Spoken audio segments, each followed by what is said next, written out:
बिस्मिल्लाहिर्रहमानिर्रहीम, अस्सलामुअलैकुम। वेलकम करते हैं आपको इस शो में जिसका नाम है रूही एट 10 और मैं हूं आपका मेज़बान तिहाम आज़म। नाज़रीन, उम्मीद करते हैं कि आपके दिन का आगाज़ जो है वो अच्छा हुआ होगा। नाज़रीन, हम भी हमेशा अपने प्रोग्राम में ये तलकीन करते हैं कि आपका दिन का आगाज़ जो है वो मोटिवेशन से भरा होना चाहिए। आपका दिन जो है वो प्लान्ड होना चाहिए। जब प्लान्ड होता है तो हम अपने गोल्स को अचीव करते चले जाते हैं और अगर कहीं पर कोई कोताही या कमी रह भी जाती है तो हम इस पर कॉन्टम्पलेट करते हैं और फिर देखते हैं कि यार ये इसको मैं किस तरह बेहतर कर सकता हूँ। तो हमेशा अपने दिन का आगाज़ प्लान्ड वे में करें। पूरी रात को अपनी तैयारी, जिस तरह हम बचपन में अपना स्कूल का बैग तैयार कर लेते थे ना, कि मेरा स्कूल का बैग तैयार हो, मेरा यूनिफॉर्म तैयार हो और उसके बाद फिर मैं अपने काम काज पे जाऊँ, अपने स्कूल के लिए जाऊँ। तो उसी तरह अपने जो हमने अब हमारी वर्किंग लाइफ, जो हमारी प्रैक्टिकल लाइफ स्टार्ट हो चुकी है, उसमें भी अपने गोल्स को भी ध्यान में रखना है और रात को ही सारी चीज़ें प्लान कर लेनी है। नाज़रीन, आज पूरी दुनिया में वर्ल्ड हेल्थ डे मनाया जा रहा है। कहा जाता है जान है तो जहान है। आज के प्रोग्राम में हम भी हेल्थ के हवाले से तफसीलन बात करेंगे और आज आपने भी कोशिश करनी है कि आपकी सेहत की तरफ आपका पहला कदम हो। जो भी कमी कोताहियाँ रह गई उसको हमने भूल जाना है। जो भी हम कोल्ड ड्रिंक्स पीते रहे, जो बुनियादी चीज़ें हमें बताई जाती हैं कि रात को देर से नहीं खाना, वो हम खाते हैं लेकिन गलतियाँ करते हैं। इंसान ख़ता का पुतला है। लेकिन आज से हमने कोशिश करनी है कि हमने अपनी सेहत में थोड़ी थोड़ी चीज़ें जो है वो सेहत की बेहतरी के लिए थोड़ी थोड़ी चीज़ें अपनी लाइफस्टाइल में चेंजिंग लाते रहें। नाज़रीन, सेहत के साथ साथ थोड़ा सा कल्चर और हेरिटेज के हवाले से भी बात कर लेते हैं। जब हम मुल्तान की बात करते हैं तो हमारे जहन में अंदरून मुल्तान आता है। वो तारीख से भरी हुई गलियाँ, तंग तंग गलियाँ, उनकी सकाफ़त को बहाली के लिए क्या किया जा रहा है, हेरिटेज साइट्स की बहाली के लिए क्या किया जा रहा है, वॉल्ड सिटी मुल्तान जो है वो किस तरह काम करता है। अब वर्ल्ड सिटी के साथ साथ डिफरेंट जो डिपार्टमेंट्स हैं वो किस तरह काम कर रहे हैं, इस पे तफसीलन जो है वो गुफ्तगू कर लेते हैं। हमारे साथ इसी यह मौजू पे गुफ्तगू करने के लिए मौजूद हैं उमैर गज़नफ़र साहब, जो कि असिस्टेंट डायरेक्टर हैं वर्ल्ड सिटी मुल्तान के। अस्सलाम वालेकुम सर। जी वालेकुम अस्सलाम। Welcome to the show sir. बहुत थैंक शुक्रिया यू। जी, आपने हमारे लिए वक्त निकाला। Thank you. नाज़रीन, इन्हीं के साथ तशरीफ़ रखती हैं अलिशबा आसिफ साहिबा, जो कि वर्ल्ड सिटी को कवर कर रही होती हैं। इसी के साथ साथ एजुकेशन सेक्टर को कवर करती हैं और जो हमारे ईपीए है, ईपीए का इदारे को भी कवर कर रही होती हैं। इनसे ज़रा इन तमाम इदारों के हवाले से तफसीलन गुफ्तगू करेंगे। वर्ल्ड सिटी के अहलकार हमारे साथ मौजूद हैं, रिप्रेजेंटेटिव मौजूद हैं। ये तो यही बताएंगे कि सब चीज़ें अच्छी हैं, हम बहुत कुछ काम कर रहे हैं। लेकिन अलिशबा साहिबा से जो है वो हम ग्राउंड की रियलिटी जानने की कोशिश करेंगे। अस्सलाम वालेकुम अलिशबा। वालेकुम वेलकम सलाम। To the show. कैसी हैं आप? ठीक हूँ, आप ठीक कैसे हैं, हैं? अल्हम्दुलिल्लाह मैं ठीक हूँ। जनाब, आपसे ही स्टार्ट करते हैं। उमैर साहब, ये बताइएगा कि इस वक्त आपके प्लान में क्या क्या चीज़ें शामिल हैं, कौन कौन से बाज़ारों को रेनोवेट कर रहे हैं, अंदरून मुल्तान के लिए क्या क्या किया जा रहा है? जी पहले तो बहुत शुक्रिया कि वर्ल्ड सिटी को रूही जो है वो हर जगह करता रहता है। जैसे आपने रिश्मा का नाम लिया और ये हेरिटेज साइट्स को एक्सप्लोर करने के लिए वर्ल्ड सिटी को खींच के रखती हैं कि करें करें करें, और फिर भी हम अब सब अच्छा ही बताएंगे। तो नहीं, बिल्कुल इस तरह से है कि वर्ल्ड सिटी जो है वो अंदरूनी शहर की तज़ीन और आइश के लिए ही बनाई गई है और इसकी वर्किंग अब जो है वो एक फ़ास्ट ट्रैक पे आ गई है। हमें एक मेगा प्रोजेक्ट जो हमारी सीएम साहिबा ने अवार्ड किया, किला कुन्ना कासिम बाग का, जो कि आप देखते हैं कि बस एक किला था, एक ग्राउंड्स थे, लोग आते थे, अब उसको एक जिद्दत में लेकर जा रहे हैं, जो कि एक हमारी पहचान है किला। क्योंकि अगर आप मुल्तान की बात करें तो पहले किला का नाम आता है। अब लोग कहते भी हैं कि ये किला कैसे है, किला है ही नहीं ये। जैसे आप लाहौर शाही किले में जाते हैं, दरबार बने हुए हैं, दीवारें हैं, दरवाजे हैं, इसका नहीं है, यहाँ पे इस तरह का कॉन्सेप्ट नहीं है। तो उसी किले को रिवाइव किया जा रहा है मुल्तान में, सही। जो एक मेगा प्रोजेक्ट लॉन्च किया गया। कितनी मालियत का तो प्रोजेक्ट है जनाब, ये तकरीबन बताइएगा? और अभी तक कितना काम हो चुका है इस पर? तकरीबन 2.5 अरब रुपए का ये प्रोजेक्ट है। सही। और इसका जो काम है अभी, अब आप ये देखेंगे इसमें बहुत सारी चीज़ें हैं, बहुत सारी चीज़ें चेंज करने वाली हैं। इसकी लैंडस्केपिंग चेंज की, इसके पाथवेज को चेंज किया गया, ठीक है। अब इसके अंदर इलेक्ट्रिफिकेशन अंडरग्राउंड की जा रही है, किले की वॉल नहीं थी, उस रिटेनिंग वॉल बनाई जा रही है। तो इसमें बहुत डिफरेंट पोर्शंस चल रहे हैं। इसमें निगार खाना था, जिसको आप बारूद खाना भी कहते थे एक वक्त में, फिर ये मस्जिद भी बना। उसके बाद म्यूनसिपल लाइब्रेरी थी यहाँ पर, उस पर कोई तवज्जो नहीं थी। दमदमा आर्ट गैलरी थी, उसको रेनोवेट कर रहे हैं। तो ये डिफरेंट प्रोजेक्ट्स हैं हमारे। अच्छा, लंगर खाना हमारा जो पाउदीन ज़िक्रिया के साथ था, उसको वहाँ से डिमोलिश करके एक नए अंडरग्राउंड चीज़ों के साथ बनाया जा रहा है।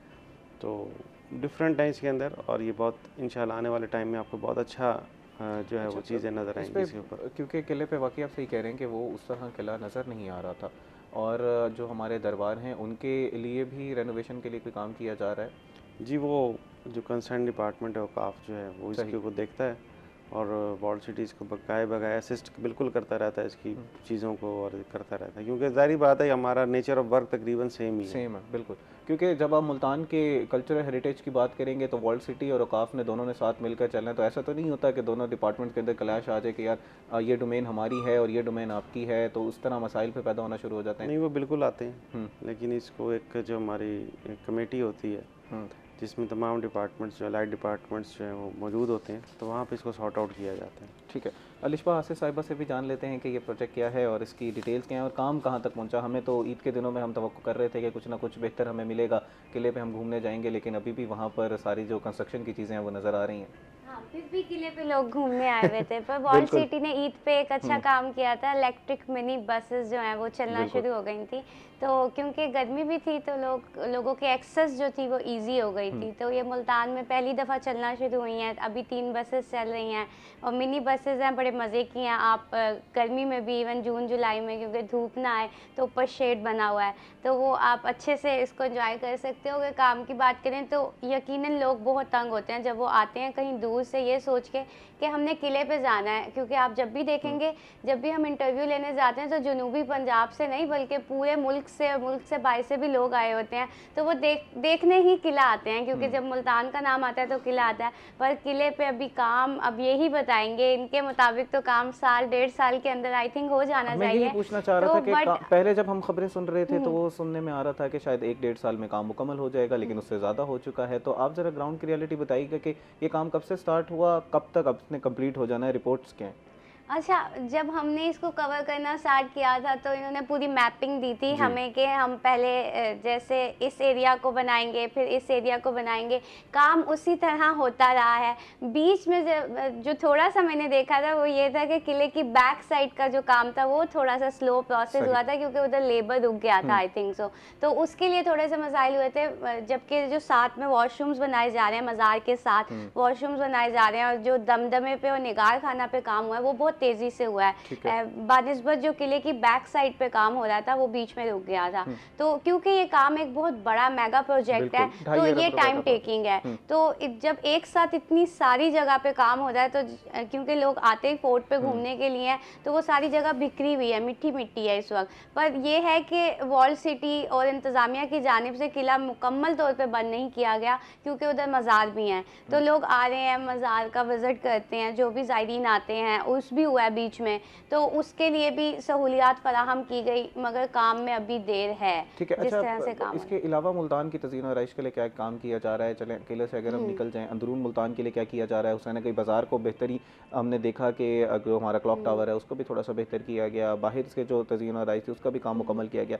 तो मुल्तान किले के अलावा क्या क्या तज़ीन और आइश के काम किया जा रहा है? मुल्तान किले के अलावा वैसे तो ये बैठे में ये भी बताएंगे, पर जो मैं कवर करती हूँ, मैंने ये देखा कि घंटा घर हमारा काफ़ी ज़्यादा अच्छा, आपने भी देखा होगा कि जिस तरह वो पहले हालत में था वो अब जो है काफ़ी बेहतरी आई है। उसमें एक म्यूज़ियम भी बनाने जा रहे हैं ये लोग एक, और दूसरा अगर अंदरून मुल्तान की बात करें तो मुल्तान में हम लोग एक मंदिर कवर करते आए हैं, जैन मंदिर। उसको हमने खुद देखा कि वो किस हालत में था और अब उसका 70% काम मुकम्मल हो गया है। और जब जैन कम्युनिटी माइग्रेट किया था उन्होंने, ये तब का मंदिर है और उसको उसकी ही हालत में बहाल करना वॉल्ड सिटी का मकसद है। तो उसमें जो है काम जारी है, और उसमें कहा गया था कि वॉल्ड सिटी की जानिब से, मैं इनसे 3 दिन पहले भी डिपार्टमेंट से एक क्वेश्चन करी थी कि जब हम, इन्होंने कहा था हम ट्रैक बनाएंगे जैन मंदिर तक जाने के लिए, तो अभी तक बहरहाल वो ट्रैक बनता हुआ नज़र नहीं आया, क्योंकि वो अंदरून बाजार से जाते हैं, चूड़ी सराय से होते हुए, तो वो काफ़ी तंग गलियाँ हैं। तो मगर जैन मंदिर का जो काम है तकरीबन 70% तक मुकम्मल कर लिया गया। और सबसे अच्छी बात यह है, वॉल्ड सिटी जब से मुल्तान में आया तो सबसे अच्छी चीज़ ये देखने को मिली है, जो हमारी पुरानी इमारत हैं उन्हें बहाल किया जा रहा है उसी हालत में, ना कि उसे दोबारा रेनोवेट किया जा रहा है। क्योंकि जो मुल्तान की तारीख़ है, हम देखते हैं कि ये कोई बच्चा जाता है, जैसे अब विज़िट कर रहे हैं, हमने देखा स्कूल के ट्रिप्स विज़िट कर रहे हैं, तो बच्चों को पता ही नहीं होता अंदरून मुल्तान क्या है। और इसी तरह जो TDCP लिंक करता है, तो हम लोग TDCP के साथ हमने एक विज़िट किया था, तो उन्होंने सारी जितनी भी पुरानी मसाजिद थी, इसी तरह मंदिर थे, बाज़ार थे, एक्सप्लोर किया था। तो नई नस्ल को जब हम दिखाते हैं और उस पर जो उनकी तारीख़ लिखी हुई है, जो कुंदा हुई होती है चीज़, उसको ना मिटाया जाए, तो वॉल्ड सिटी अथॉरिटी बस एक अच्छा काम करिए कि उसको उसकी हालत में बहाल करिए। में जो है वो बहाल किया जा रहा है। अच्छा जनाब, अंदरून में बहुत से मसाइल हैं।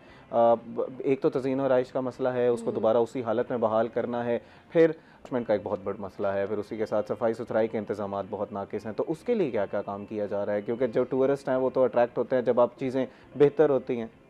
जी बिल्कुल, इस तरह से बहुत सारे मसाइल हैं। एक तो सफाई के वहाँ मसाइल बहुत हैं। हम वहाँ पे, क्योंकि मेरा काम टूरिज़्म को प्रमोट करना है, मैं गाइडेड टूर्स लेकर जाता हूँ वहाँ पर। तो मुझे सबसे पहली हर्डल जो स्मेल और उससे जो फेस करनी पड़ती है, टूरिस्ट को फेस करनी पड़ती है, वो सबसे ज़्यादा है। इसमें कुछ हमारे लोगों को भी सेंसिटाइज होना पड़ेगा। आपको वेस्ट मैनेजमेंट जो है वो बिन्स दे रही है, आप वहाँ पे उसको डंप करें, बजाय इसके कि आप घरों के बाहर गलियों में, और वो एक पुराना यहीं पर यही समझना चाह रहे हैं हम ज़रा कि सफाई सुथराई के इंतजामात के बारे में। अब एक महकमा औक़ाफ़ हो गया, सुथरा पंजाब की टीम्स हो गई, आपका डिपार्टमेंट हो गया, 3 से 4 डिपार्टमेंट। फिर मुल्तान के अंदर जब भी आप बात करेंगे कल्चरल हेरिटेज की, तो उसमें औक़ाफ़ को साथ लेके काम करना पड़ेगा। जब 3 से 4 डिपार्टमेंट मिलते हैं, हमारा अलमिया ये होता है कि फिर काम नहीं होता एक दूसरे के डोमेन में जब आप इंक्रोच करते हैं। तो ज़रा एक तो पूरा मैप बता दीजिएगा कि हमें आप किस तरह काम करते हैं, डिफरेंट डिपार्टमेंट्स की डोमेन्स बता दीजिएगा, फिर ख़ास तौर पर सफाई सुथराई के इंतजामात के लिए और उसी हालत में अंदरून बिल्डिंग्स को बहाल करने के लिए क्या क्या काम किया जा रहा है। अच्छा, औक़ाफ़ का आप जो रिलेट करें ना, औक़ाफ़ इज़ समथिंग एल्स। जैसे कि अब वहाँ पे वली मोहम्मद मस्जिद है, या इसी चीज़ें जो मोनूमेंट्स हैं, जो पुराने मुस्लिम औक़ाफ़ में आते थे या हिंदू औक़ाफ़ में आते थे, सच अ डिफरेंट थिंग, वो मोनूमेंट्स उनके पास होते हैं। सही, उन गलियों में और इधर उधर उनका कोई इस तरह का रोल नहीं है। ठीक है। तीसरी चीज़ ये है कि वॉल्ड सिटी जो है उसका काम है रेनोवेशन, रेनोवेट करना और लोगों को सेंसिटाइज करना और टूरिस्ट को वहाँ पर लेकर जाना। सही। इसके साथ फिर आ जाता है सुथरा पंजाब और डिफरेंट टीम्स आ जाती हैं। तो वेस्ट मैनेजमेंट वाले जो हैं वो ये तमाम चीज़ें इसको करते हैं। तो हम गाहे बगाहे उनको आगाह करते रहते हैं। जब भी हमारा टूर जाना होता है तो पहले 1 हफ़्ता पहले से हमारे जो लेटरबाजी है वो शुरू हो जाती है कि यार यहाँ से सफाई करवा दें, ऐसे कर दें, वैसे कर दें। तो हो जाता है, देर से होता है। मैंने आपको अभी भी मैं कहूँगा कि इसमें लोगों को थोड़ा सा आगे आना पड़ेगा। अच्छा, ठीक है। देखें, सुथरा पंजाब की टीम जा रही है, गाड़ियाँ उनकी जा रही हैं, बहुत देखें वो लोग ईद पे भी छुट्टी नहीं करते, वो लोग काम कर रहे हैं, बिल्कुल कर रहे हैं, उनको अप्रिशिएट भी करना चाहिए। ठीक है। लेकिन लोगों को भी थोड़ा समझना चाहिए कि आपको एक प्रॉपर जगह दी गई है वेस्ट की, तो आप उसको गलियों में, नालियों में तो ना फेंकें। देखिए, उसमें अगर आप नाली में कचरा फेंकते हैं तो उसमें कसूरवार महकमा नहीं होता, उसमें कसूरवार आप हैं। ठीक है, कुछ जिम्मेदारी बहरहाल है शहरियों पे है, लेकिन कुछ जिम्मेदारी जो है वो महकमों की भी है। जैसे सफाई सुथराई के इंतजाम अगर नाकिस होंगे, अंदरून में आप एक अभी बारिशें हुई हैं, प्राइम एग्जांपल है, पानी खड़ा हुआ है वहाँ पर, हालात बहुत बुरे हैं, तो रिस्पॉन्सिबिलिटी तो फिर वॉल्ड सिटी की आती है, जिसका काम ही अंदर के हालात को बेहतर करना है, अंदरून शहर को बेहतर करना। जो हमारे पायलट प्रोजेक्ट्स हैं, हरम गेट जी, मूसा पाक दरबार, सराफा बाज़ार, सही, जैन टेम्पल, सही, आप इसके सराउंडिंग में जाके देख लें। जो चीज़ें हमारे प्रोजेक्ट में चल रही हैं, वहाँ पे ना तो इलेक्ट्रिसिटी फ्लक्चुएशन होती है, क्योंकि हमने अंडरग्राउंड सर्विसेज करके 660 किलोवाट के ट्रांसफार्मर वहाँ पे दिए हैं। ठीक है, तो वो वापडा पीछे से वो करे तो एक अलग बात है, दैट्स इट। लेकिन वहाँ पे जो है वो इस तरह की चीज़ें नहीं हो रही हैं। ठीक है। अच्छा, आपने बताया हरम गेट, सराफा बाज़ार, जैन टेम्पल, ये आपके जो हैं वो फ्लैगशिप प्रोजेक्ट्स हैं जिनके ऊपर आपके मुताबिक तमाम चीज़ें बेहतरीन हैं, सफाई सुथराई के इंतजामात भी बेहतरीन हैं। चले अलिशबा साहिबा, जिस तरह मैंने पहले बताया कि अफसरान ने तो बताने हैं कि सब बेहतरीन है, हम रिपोर्टर से ही जान लेते हैं जो फील्ड पे मौजूद हैं। अलिशबा साहिबा बताइएगा जी, हरम गेट का वो दावा कर रहे हैं, सराफा बाज़ार का दावा कर रहे हैं और जैन टेम्पल का दावा कर रहे हैं कि यहाँ पर आपको सफाई सुथराई के चलें कम अज़ कम इंतजाम जो मुनाकिस नजर आएंगे, और बाकी भी हमने इनकी बहाली के लिए काफ़ी कुछ काम किया। अच्छा, इन तीनों में से सराफा बाजार का थोड़ा कंसर्न है, क्योंकि जब हम उधर जाते हैं, आपने भी उधर शोज वगैरह किए होंगे तो देखा, एक तो क्योंकि वो गली है ही इतनी कंजस्टेड, तो लोगों को समझाना तो मुश्किल है ही। दूसरा, मुझे कभी नजर नहीं आए उधर सफाई सुथराई के खास तौर पे इंतजाम। जब हम गए हो तब तो बिल्कुल नहीं थे। और लोग क्या कंप्लेन करते हैं, लोग वहाँ के शहरी जो हैं, अंदरून के दुकानदार जो हैं, वो ये कंप्लेन करते हैं। इस पे तफसीलन जो है वो गुफ्तगू करते हैं। अभी वक्त हुआ एक ब्रेक का। नाज़रीन, ब्रेक के बाद आपसे मिलते हैं, हमारा इंतजार कीजिएगा।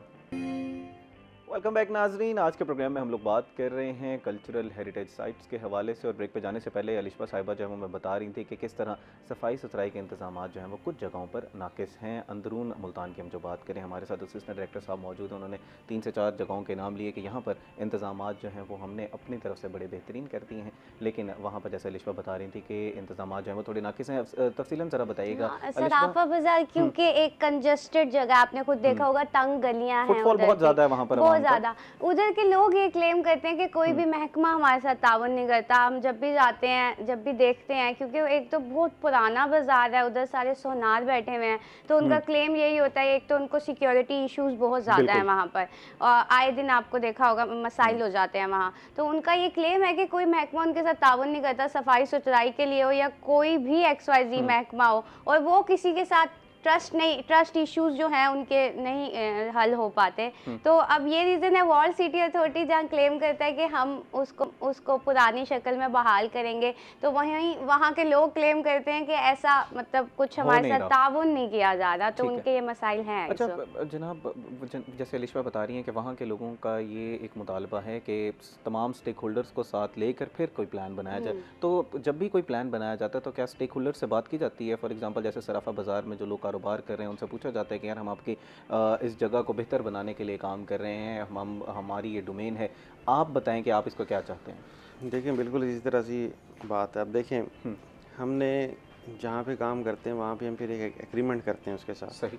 कि आप अब इसकी जो फ्रंट एलिवेशन है इसको चेंज नहीं करेंगे, अच्छा। क्योंकि अब हमने उसको रेनोवेट कर दिया, गवर्नमेंट ने इसके ऊपर एक्सपेंस कर दिया। उसकी देखिए हमारा काम है पुरानी हालत में बहाल करना। अब आपकी लोहे की जाली लगी हुई है, हमने उसको कन्वर्ट कर दिया लकड़ी की जाली के अंदर। आपका शटर गेट लगे हुए उनके कलर चेंज कर दिए। आपने कैनवास लगा रखा था उसको हमने चेंज कर दिया ताकि एक लुक नज़र आए। आपके बोर्ड्स हमने उतार दिए। आपको हम एक अपनी प्रॉपर्टी लाइन के अंदर ले गए। हमने इजाज़त दी कि आप इतने जगह से बाहर अपना जो है वो शटर गेट नहीं लेकर आएंगे, ठीक। अपना काउंटर इतना बाहर नहीं लेकर इंक्रोचमेंट आएंगे। के हवाले से काम किया। ठीक है जी, ये सारी चीज़ें वहाँ पे हमने इन्फोर्स की। अब इसमें देखें प्रॉब्लम्स बिल्कुल आती हैं। लोग चाहेंगे नहीं मैं थोड़ा सा और बाहर आ जाऊँ। अब वहाँ पे आप ये देखते थे, आप वहाँ पे जाएं, एक बोर्ड लगा हुआ है, अगले ने दूसरे से उससे आगे लगाया, बिल्कुल। तीसरे ने उससे आगे लगाया। बिल्कुल। इन शॉर्ट होता यह था कि जब आप वहाँ से खड़े होते थे तो इसका तो बिल्कुल नज़र नहीं आता था, वो जो तीसरे ने तीसरी दफ़ा लगाया होता था वो आपको सबसे ज़्यादा नज़र आ रहा होता था। अब हमने फिर एसी के जो हमारे स्प्लिट यूनिट्स होते हैं उसको शिफ्ट किया। वो फ्रंट पे आपको नज़र नहीं आएंगे, उनको छतों पर लेकर गए। सही। अब किसी को, अब देखें वहाँ पे अब गवर्नमेंट का कितना एक्सपेंस हो रहा है कि अगर किसी की चौथी मंजिल है उसको चौथी मंजिल के ऊपर लेकर गए हम उस स्प्लिट यूनिट को। ठीक है। तो ये चीज़ें बिल्कुल होती हैं वहाँ पे, और इसमें लोगों को बिल्कुल डिस्टर्बेंस आती है। उनके जो माइंड सेट है वो इस चीज़ को एक्सेप्ट करने में बहुत देर लगाते हैं। वो हमारे यहाँ तो ये है ना कि कारोबार दिखेगा नहीं तो फिर बिकेगा कैसे चीज़? ये थोड़े से इश्यूज आते हैं। फिर उनको सेंसिटाइज करना, हमारी मार्केट कमेटी CBOs हैं, कम्युनिटी बेस्ड ऑर्गेनाइजेशंस हैं जो इसके साथ काम करती हैं। जहाँ तक सफाई की आपने बात की, सफाई बिल्कुल एक इशू है और ये इशू रहेगा। सही रहेगा। वजह उसकी ये है, देखें रियलिटी बेस्ड बात करनी चाहिए। मैं यहाँ पे जो डिपार्टमेंट को अगर रिप्रेजेंट भी कर रहा हूँ तो मैं एक रियलिटी बेस्ड भी, मैं एक आम शहरी भी हूँ जो एक रियलिटी ताकि आम शहरी को जरा वो मास्क शख्स लगा के जाए ना कि स्मेल आएगी हमें, जब स्मेल आएगी।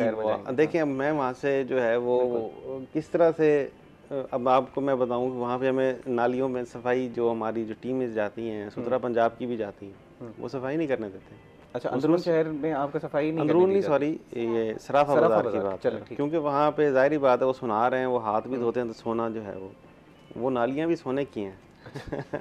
ठीक है। तो वो उनका बाकायदा एक ठेका होता है, उसको वो आपकी या किसी की कोई भी टीम चली जाए वो नहीं करने देंगे वहाँ पे सफाई। ठीक है, तो फिर इसका कोई हल निकाला जा रहा है गवर्नमेंट की तरफ से? देखिए वो उन्हीं का ही एक वो ठेका करते हैं, उनका बाकायदा एक ठेका है। अच्छा। वो टीम आती है उनकी, वो सफाइयाँ करती है उनकी।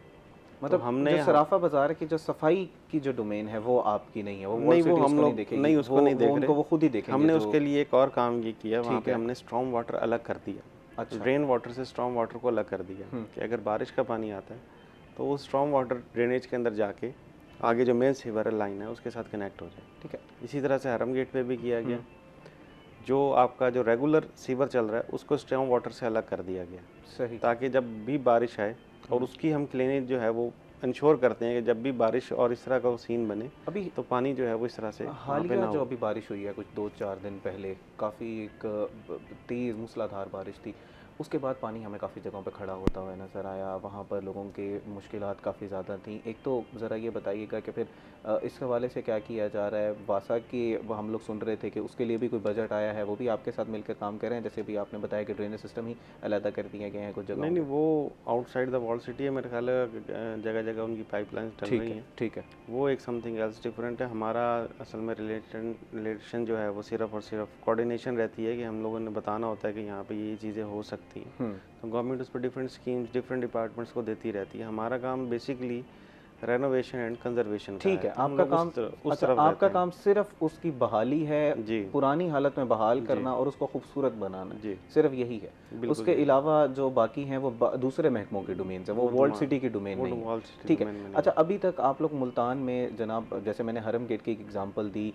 और मैंने एग्ज़ाम्पल दी क्लॉक टावर की कि वो बड़ा खूबसूरत नज़र आ रहा है और ईद से पहले-पहले तक उसके ऊपर काम जो है वो कंप्लीट कर दिया गया था। इसके अलावा और कौन-सी बिल्डिंग्स को आप लोगों ने जो है वो रेनोवेट कर दिया गया है अभी तक? और जैसे अलिशा बता रही थी कि टूरिस्ट के लिए क्या काम किया जा रहा है, कुछ बसेस वगैरह चलाई गई हैं, उसके हवाले से देखिए ज़रा तफ़सीलन बताइएगा। लेकिन जब आप दो तीन चीज़ें इसमें अलग अलग हैं। एक हमारा फोर्ट का प्रोजेक्ट है, ठीक। उसके बाद एक अंदरून में प्रोजेक्ट चल रहे हैं हमारे, उसमें हम एक हरम ट्रेल बना रहे हैं। अच्छा, हरम हरम गेट ट्रेल। को, हाँ जी, हरम गेट से जैन टेम्पल की कनेक्टिविटी, ठीक। ठीक है, जिसमें जैसे आपने ट्रैक की बात की थी, हुँ, तो उसके ऊपर जो है वो जब हमारे पास टूरिस्ट आता है तो वो बिखरा हुआ है, जी। मैं इधर जाऊँ इधर जाऊँ इधर हुँ, जाऊँ, तो उसको हमने एक ट्रैक के ऊपर लेकर आना है कि हम आपको इधर लेकर जाएंगे। हरम गेट से शू मार्केट आ जाएगी, जी। शू मार्केट से हम दरबार मूसा पार्क चले हुँ, जाएंगे, दरबार मूसा पार्क से सराफा बाज़ार आ जाएंगे, सराफा बाज़ार से वली मोहम्मद मस्जिद आ जाएंगे, वली मोहम्मद मस्जिद से चौक बाज़ार, फूल हट मस्जिद, फूल हट मस्जिद से हम अंदर टर्न कर लेंगे तो हम जैन टेम्पल पे आ जाएंगे। ओके। ये हमारा एक टूरिस्टिक ट्रेल बनाया हमने हुँ, और इसके ऊपर काम जारी भी है। हुँ, हरम ट्रेल के ऊपर काम जारी है। हरम गेट से शू मार्केट की तरफ काम शुरू हुआ हुआ है। इसी तरह जैन टेम्पल आप बता रही हैं, आपने देखा भी है, वो काम शुरू हुआ हुआ है।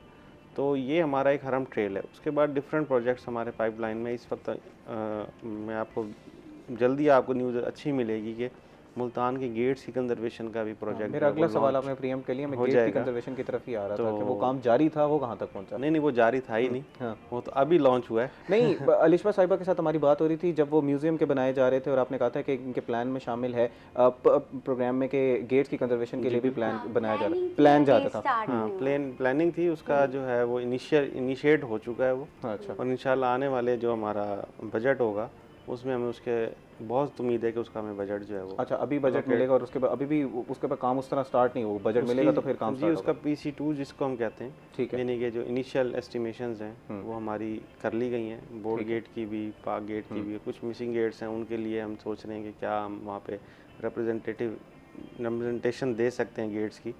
तो उसके लिए, क्योंकि ज़ाहिर है अगर आप नया गेट बनाएंगे तो आपको वहाँ से बहुत सारी चीज़ें हटानी पड़ेंगी, फिर लोगों के वही तो मसाइल हैं। ये सारी चीज़ें अब जो हमारे पास एग्जिस्टिंग गेट हैं, जैसे बोर्ड गेट है और पार्क गेट है और इस तरह दिल्ली गेट है, तो इन चीज़ों इनको पहले जो है हम टेकअप करेंगे और इनके ऊपर जो है वर्किंग पहले स्टार्ट की ठीक है। जाएगी। अच्छा, अभी तक जो हमारे जो प्रोजेक्ट्स आपके जो चल रहे हैं उनकी थोड़ी सी डेडलाइन दे दें ताकि ताकि आवाम के जहन में ये हो कि ये इस डेट तक कंप्लीट हो जाएंगे। देखिए हमारी जो डेडलाइन है वो दिसंबर 2026 की है। दिसंबर 2026 की तमाम आपके प्रोजेक्ट्स हाँ कंप्लीट जी, हो जाएंगे। तकरीबन जो हमारे जो मेगा प्रोजेक्ट इस वक्त चल रहा है, किला कोना कासिम बाग का और जैन टेम्पल का भी, तो दिसंबर 2026 तक उम्मीद ये है कि हमारी कंप्लीट हो जाएगी। और ठीक है, दिसंबर 2026 तक हमारा जो आपका जो फ्लैगशिप प्रोजेक्ट है जिसमें किला कोना कासिम बाग है वो जो है वो कंप्लीट हो जाएगा। अच्छा, एक्सपेक्ट क्या कर रहे होते हैं जब आप कि जब हम रेनोवेट कर देंगे तो फिर कुछ कमाने का जरिया भी तो स्टेट का होता है ना कि वो यहाँ से कुछ कमाएगी, और फुटफॉल कितना एक्सपेक्ट कर रहे होते हैं कि पहले इतने लोग आ रहे थे और अब इतने लोग हम एक्सपेक्ट करेंगे, देखिए और टूरिज्म पे इसका क्या इम्पैक्ट पड़ेगा? लेकिन उसी की स्टडी की बेस पे ही प्रोजेक्ट लॉन्च किए जाते हैं। और जो किले का फुटफॉल है वो तो थाउजेंड्स क्या, बिल्कुल बिल्कुल। इस वक्त में अगर हमने, क्योंकि मेरा इस दफ़ा पहली दफ़ा ईद जो है वो किले पे ही गुजरी है, तो मैंने जो ऑब्ज़र्व किया है वो वहाँ पे कोई 1.5-2 लाख बंदा जो है वो 3 दिन में उसने वो आया है, उसने बिल्कुल access ऐसे किया है, है किले को। बिल्कुल। मुल्तान का जब आप नाम लेंगे तो किला कोना कासिम बाग आपके जहन में आएगा और आप वहीं जाएंगे। और इतना बंदा, और मैं ये सोच रहा हूँ कि सिर्फ ये देखने क्या चीज़ आ रहा है, कुछ भी नहीं देख कुछ रहा, भी नहीं देखना था, बिल्कुल। और हम उनको, या हम कुछ दिखा नहीं पा रहे क्या करने आ रहा है, लेकिन वो आ रहा है।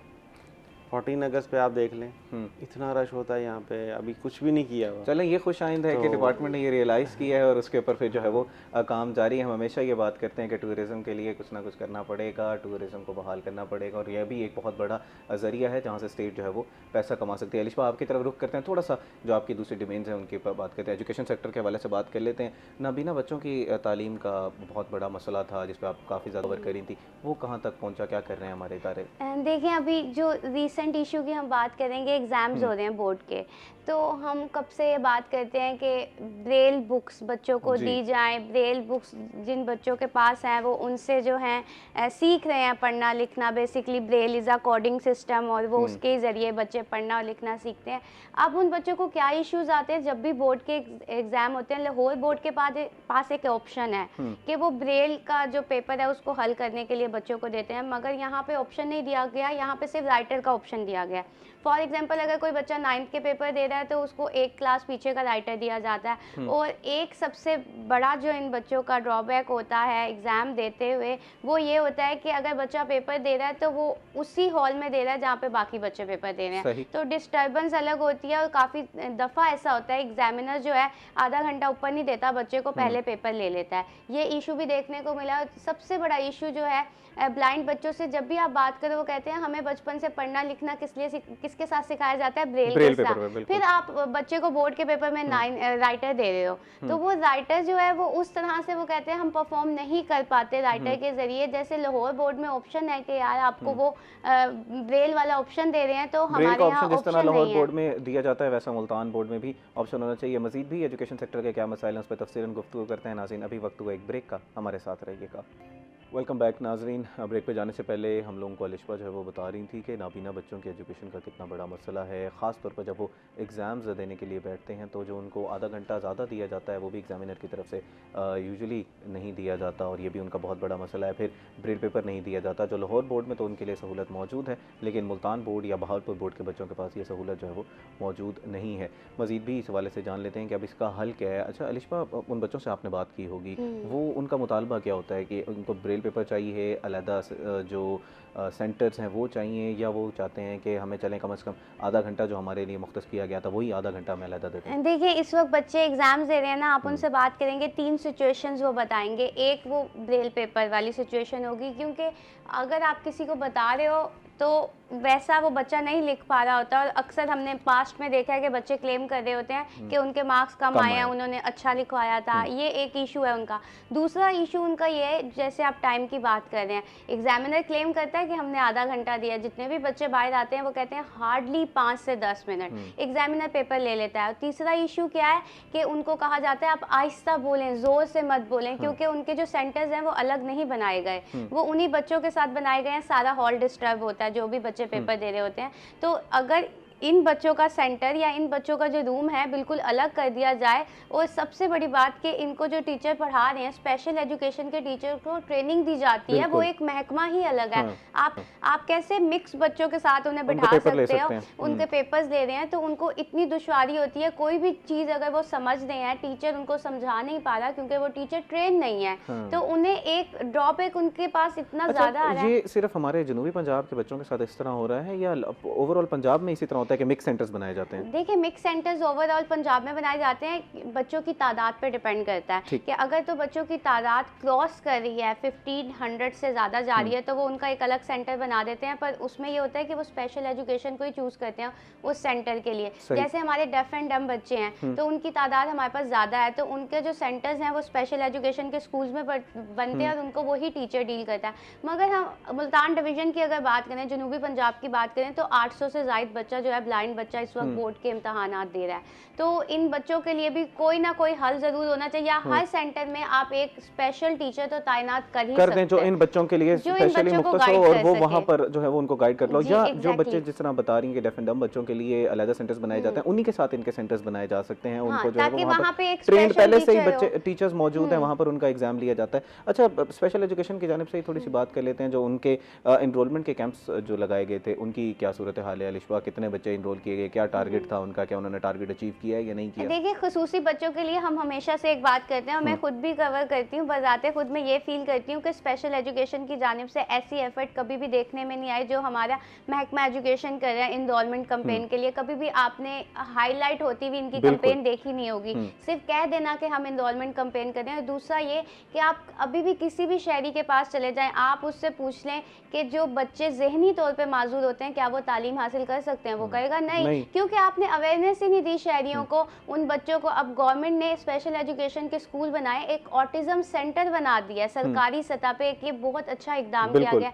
अगर आप ऑटिज्म सेंटर में जाएंगे आपको हार्डली वहाँ पे 60 बच्चा मिलेगा, हार्डली। और ये कितना बड़ा अलमिया है, उस अवेयरनेस की कैंपेन चलाने की ज़रूरत है। बिल्कुल आपकी बात ठीक है कि हम अवेयरनेस के लिए इदारा क्या कर रहा है। अब पंजाब एजुकेशन पे तो बड़ा एक जोर दिया जाता है हुकूमत की तरफ से कि यार आपने इतने बच्चे इनरोल करने, अब इनके ऊपर क्यों नहीं दिया जा रहा है? इसके आपसे ही जान लेते हैं कि क्या सूरत हाल है। अभी एक कॉलर ने हमें ज्वाइन किया, उनका हम सवाल ले लेते हैं। अस्सलाम वालेकुम जी, अपना नाम बताइएगा और सवाल कीजिएगा।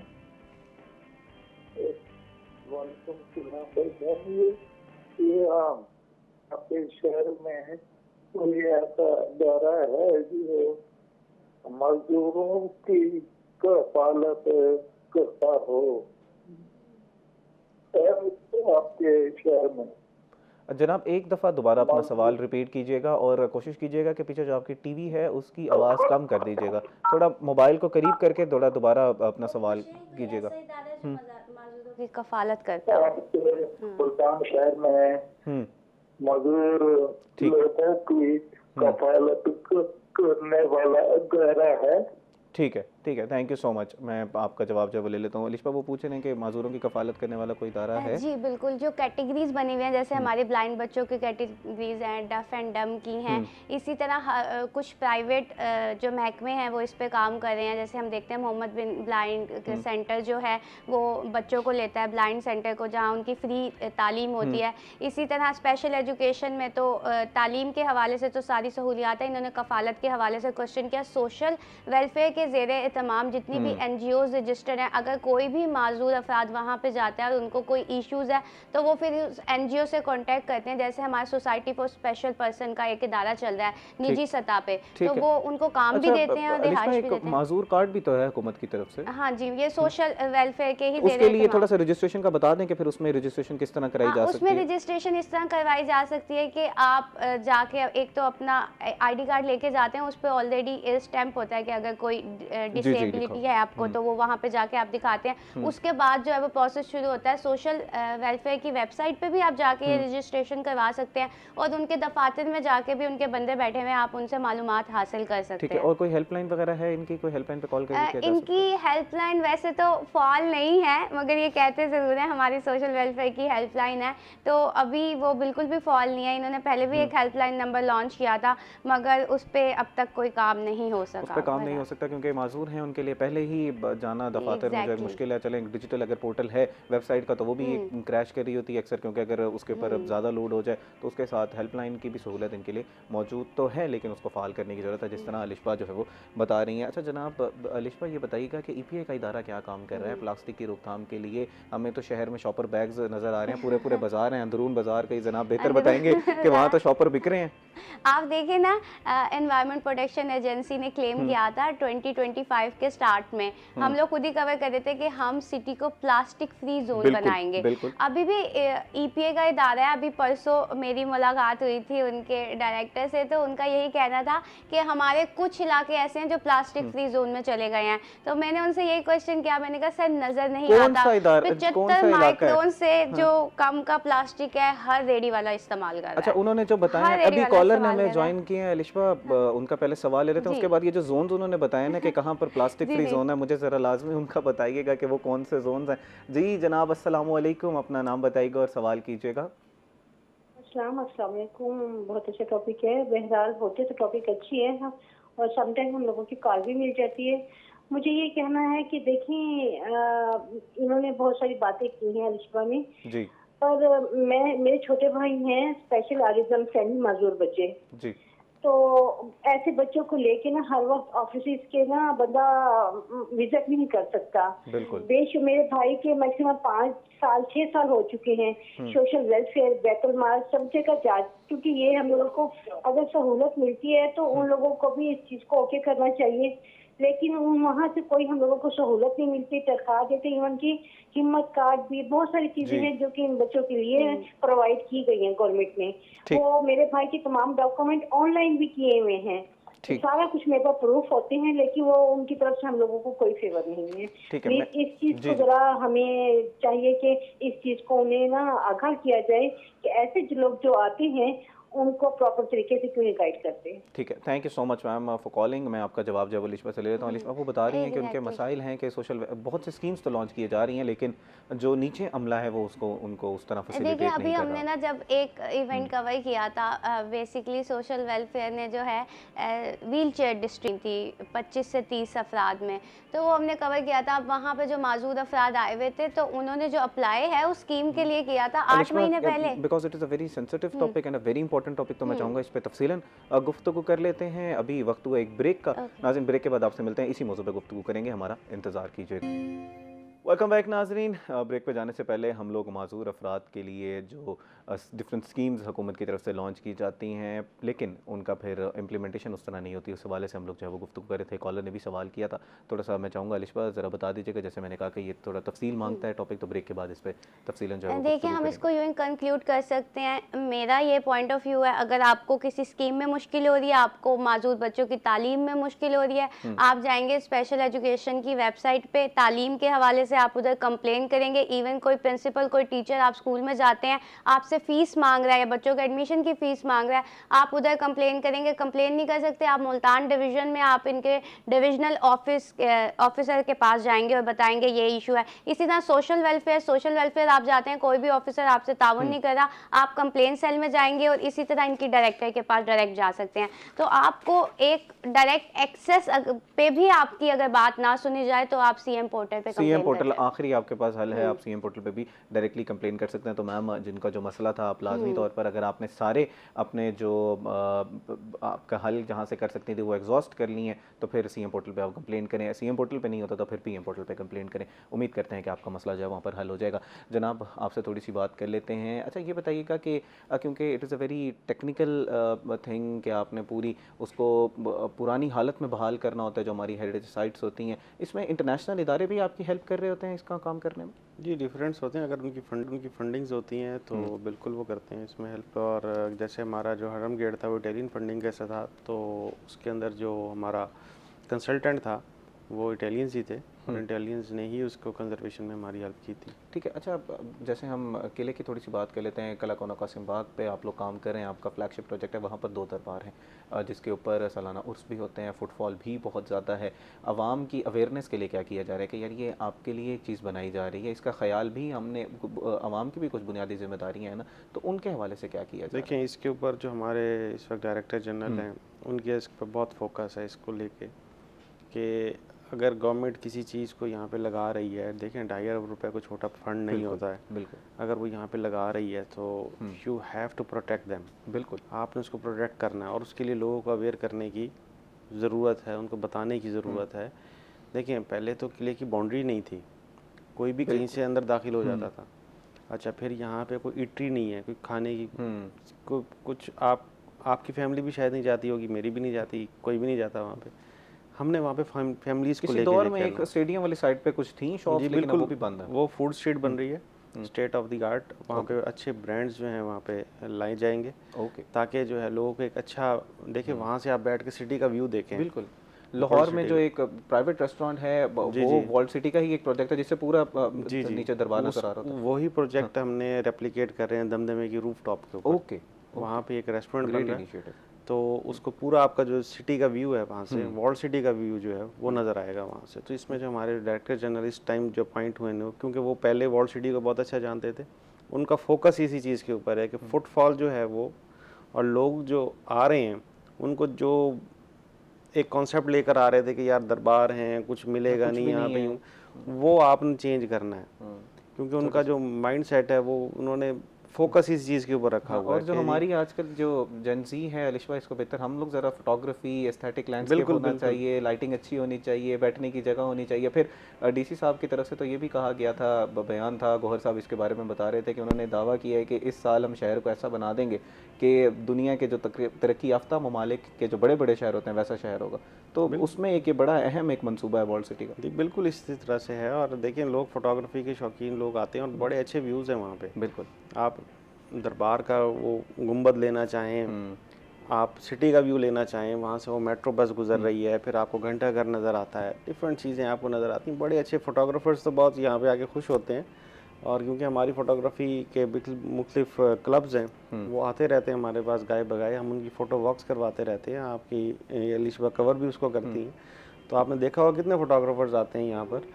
तो ये एक बहुत अच्छी चीज़ इंशाल्लाह जो सयाह हैं जो मुल्तान को एक्सप्लोर करना चाहते हैं, जो हेरिटेज से को समझते हैं और देखना चाहते हैं, उनको बहुत अच्छी चीज़ मिलेगी। अब क्योंकि अब हम इख्तिताम की तरफ बढ़ रहे हैं, एक मेरे बड़े दिल के करीब एक जगह है म्यूज़ियम, जहाँ पर मेरा ये ख्याल है कि वहाँ पर मुल्तान की तमाम पुरानी चीज़ें होनी चाहिए जो कि इस वक्त तो गैर फ़ाल है, उस तरह स्टेट ऑफ द आर्ट नहीं है। उसके लिए क्या किया जा रहा है, ज़रा ये बता नहीं, दें। इस टाइम कोई म्यूज़ियम फ़ाल नहीं है, नया म्यूज़ियम बन रहा है, आर्कियोलॉजी डिपार्टमेंट बना रहा है उसको। ये जो वाटर वर्क्स रोड के ऊपर है वॉल सिटी का, इसमें क्या आपको मैं बता सकता हूँ। हम घंटा घर बिल्डिंग के अंदर जो हमारा क्लॉक टावर है, इसको हम रिपन हॉल भी कहते हैं, उसको जो है विंटेज स्टोर और क्राफ्ट स्टोर जो है वो बनाया जा रहा है। जो मुल्तान का डाइंग आर्ट है वहाँ पे डिस्प्ले भी किया जाएगा।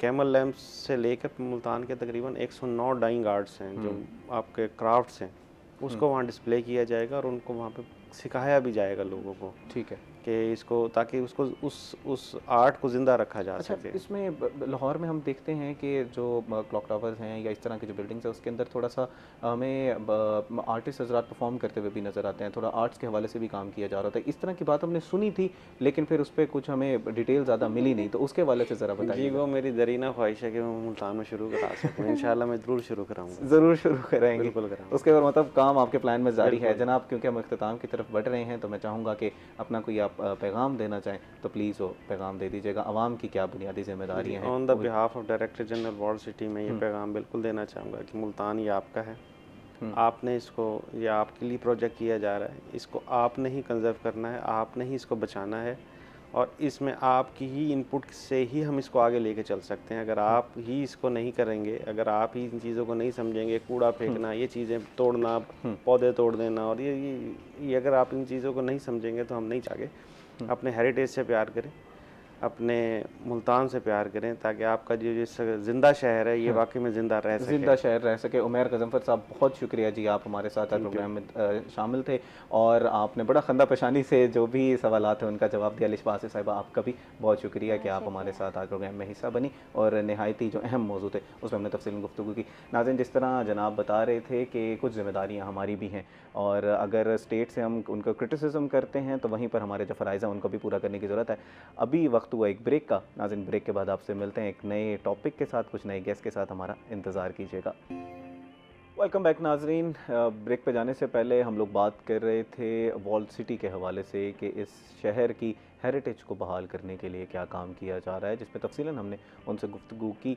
नाज़रीन, इसी मौजू पे मज़ीद भी गुफ्तगू करते हैं। जो डाइंग आर्ट्स की जनाब बात कर रहे थे असिस्टेंट डायरेक्टर साहब के, उनके लिए हम लोग जो है वो इक़दाम उठा रहे हैं। उनके म्यूज़ियम में जगह बनाई जाएगी, उनके जो आर्टिस्ट हैं उनको प्रमोट किया जाएगा। अभी तक क्या किया जा रहा है इस पर जो है वो तफसीलन गुफ्तगू कर लेते हैं। हमारे साथ इस खित्ते के बड़े मशहूर नक्काश मौजूद हैं, मलिक अब्दुर्रहमान साहब। इनसे ज़रा जो हमारी ब्लू पॉटरी है, कैमल स्टोन लैंप्स हैं, इस हवाले तफसीलन गुफ्तगू करते हैं। अस्सलाम वालेकुम सर। जी वालेकुम। Welcome to the show sir, बहुत शुक्रिया आपने हमारे लिए वक्त निकाला। जनाब, आप ज़रा आपसे जो है वो ये जो जी पानी पी लीजिएगा। डाइंग आर्ट के हवाले से हम लोग जो है वो गुफ्तगू करेंगे। नाज़रीन, इन्हीं के साथ तशरीफ़ रखते हैं प्रोफेसर डॉक्टर एहसानुल हक साहब, जो कि बड़े मारूफ ENT स्पेशलिस्ट हैं। इनसे आज जो वर्ल्ड हेल्थ डे मनाया जा रहा है उस हवाले से गुफ्तगू करेंगे कि एक तो डॉक्टर हजरात का भी बड़ा मसला है कि ब्रेन ड्रेन हो रहा है। जो लोग MBBS कर रहे हैं बच्चे, वो फिर बाहर जाने के लिए टेस्ट की तैयारियाँ करते हैं, बाहर चले जाते हैं, ये बड़ा मसला है, ब्रेन ड्रेन हो रहा है। ये मसला है या इन द हाइंडसाइट ही हमारे लिए खुशाइंद भी हो सकता है कि बाहर से जाके फिर ज़र मादला और फिर वहाँ से ट्रेन होके आके पाकिस्तान में जब वो सर्व किया जाएगा, इस हवाले से गुफ्तगू करेंगे। और हमें हम जो हमारी बेसिक हेल्थ है उसके लिए क्या क्या करना चाहिए, जो टर्शरी केयर हॉस्पिटल्स हैं उनको किस तरह बेहतर बनाया जा सकता है, दही इलाके जो हमारे हैं उनमें जो सेहत के इंतजाम हैं उनको किस तरह बेहतर बनाया जा रहा है। तो मजमूई तौर पर हमारा जो पूरा हेल्थ सेक्टर है उसके पर तफसीलन गुफ्तगू करेंगे। अस्सलाम वालेकुम सर। अस्सलाम, बहुत शुक्रिया जनाब अली, आपने हमें मदऊ किया। जनाब बहुत शुक्रिया जी, आपने हमारे लिए वक्त निकाला। आप एक नेशनल लेवल का प्रोग्राम करते हैं, इंशाल्लाह इससे कोई ना कोई हमारी तजावीज़ किसी तो बेहतर इंसान तक पहुंचेंगी जो इस पे अमल दरामद करेगा। और जो साल हर साल से हमने जो सीखा है और जो इस पे इम्प्रूवमेंट पे कोई बात कर सकते हैं और उससे करने से जो फ़ायदे मिल सकते हैं, डेफिनेट वो मुशावरत तो अल्लाह के नबी ने भी की है। बिल्कुल। और इससे अहले इक़्तिदार को, अहले सियासत को, अहले सहाफ़त को, उनको भी एक नया क्लू मिलता है। बात होती है तो फिर आगे है चिराग है, फिर चिराग से चिराग जलते रहते हैं। बिल्कुल। और फिर रोशनियाँ हो जाती हैं। पहले तो हम लोग जो हम इंसान हैं जो गलतियां कर रहे हैं, हज़रत इंसान जिसको बारहा चीज़ें समझाई जाती हैं कि आपने रात को खाना देर से नहीं खाना, लेकिन हम खाते हैं, बाहर से बोतलें नहीं पीती लेकिन हम बोलते हैं पीते हैं, फ़ास्ट फूड हम लोग खा रहे होते हैं। तो ज़रा पहले आज क्योंकि वर्ल्ड हेल्थ डे है तो थोड़ी ज़रा बेसिक जो हमारी हेल्थ है उसके ऊपर थोड़ी सी गुफ्तगू कर लेते हैं कि उसको, सेहत को किस तरह बेहतर बनाया जा सकता है। आप अपनी प्रैक्टिस से ज़रा बताइएगा कि हम अमूमी कौन सी ऐसी गलतियाँ कर रहे हैं आजकल, जो हमारा जो लाइफस्टाइल है उसमें कौन सी जिसको बेहतर बनाया जा सकता है और हम एक सेहतमंद शहरी की तरफ बढ़ सकते हैं। भाईजान पहले तो फैसला किया जाए सेहत होती क्या है। ठीक है, चलिए डिफाइन कर सेहत दीजिए। क्या है? सही। तो ये एक सेंस ऑफ वेल बीइंग है overall, not only the physical health. किसी इंसान का जिस्म का तंदुरुस्त होना, कम से कम कोई 15-20% लोग ऐसे हैं जो मुकम्मल तौर पर ज़हनी तौर पर तंदुरुस्त नहीं हैं और जिस्मानी तौर पर वो फिट हैं। और इसकी वजह से वो सोसाइटी पर बोझ हैं, बर्डन है, तकलीफ़ है, उनकी फैमिली क्राइसिस में आती है।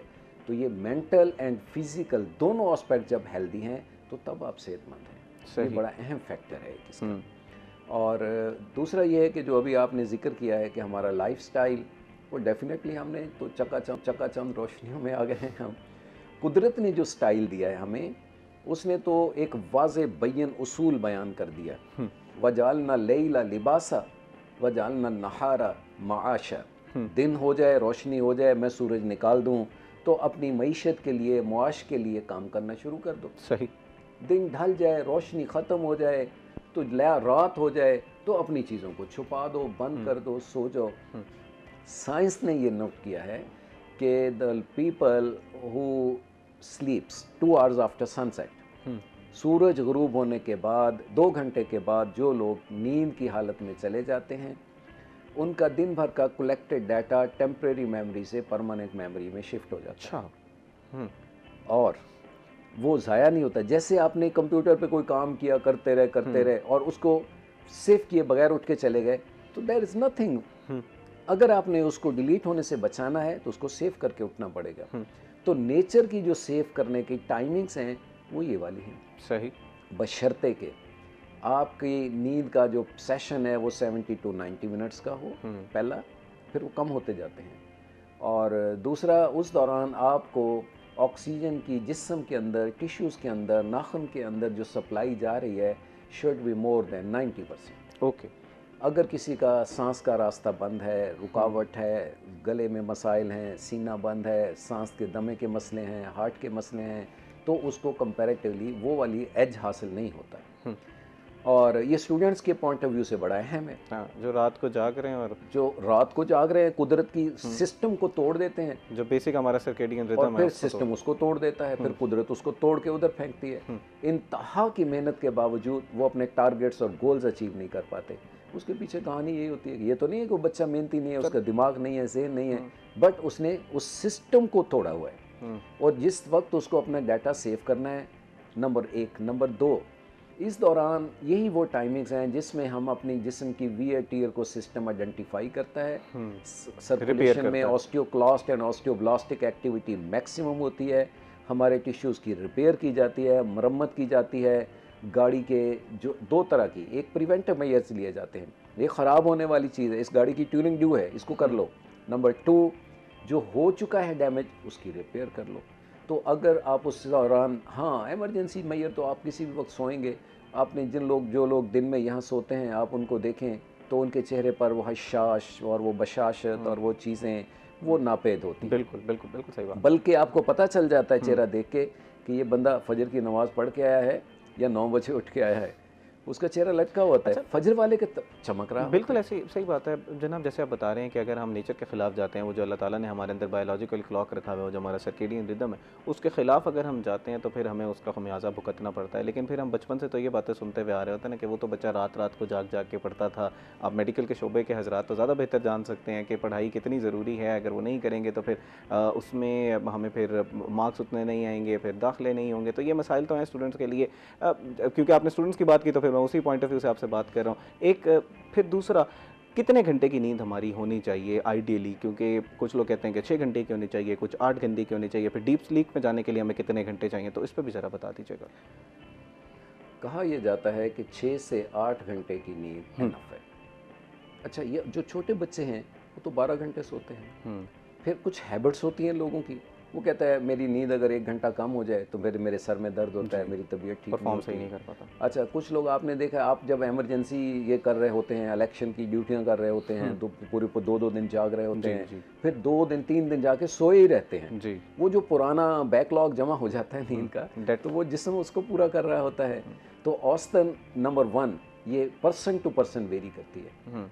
कुछ लोग ऐसे हैं वो 24 घंटों में कहते हैं बस ऐसे हो जाए 2 लम्हे के लिए मेरी नींद पूरी हो गई और मेरी थकन और मुझे कोई इफेक्ट नहीं होता। But on an average a healthy human being उसको एटलीस्ट 6 से 8 घंटे ज़रूर नींद लेनी चाहिए।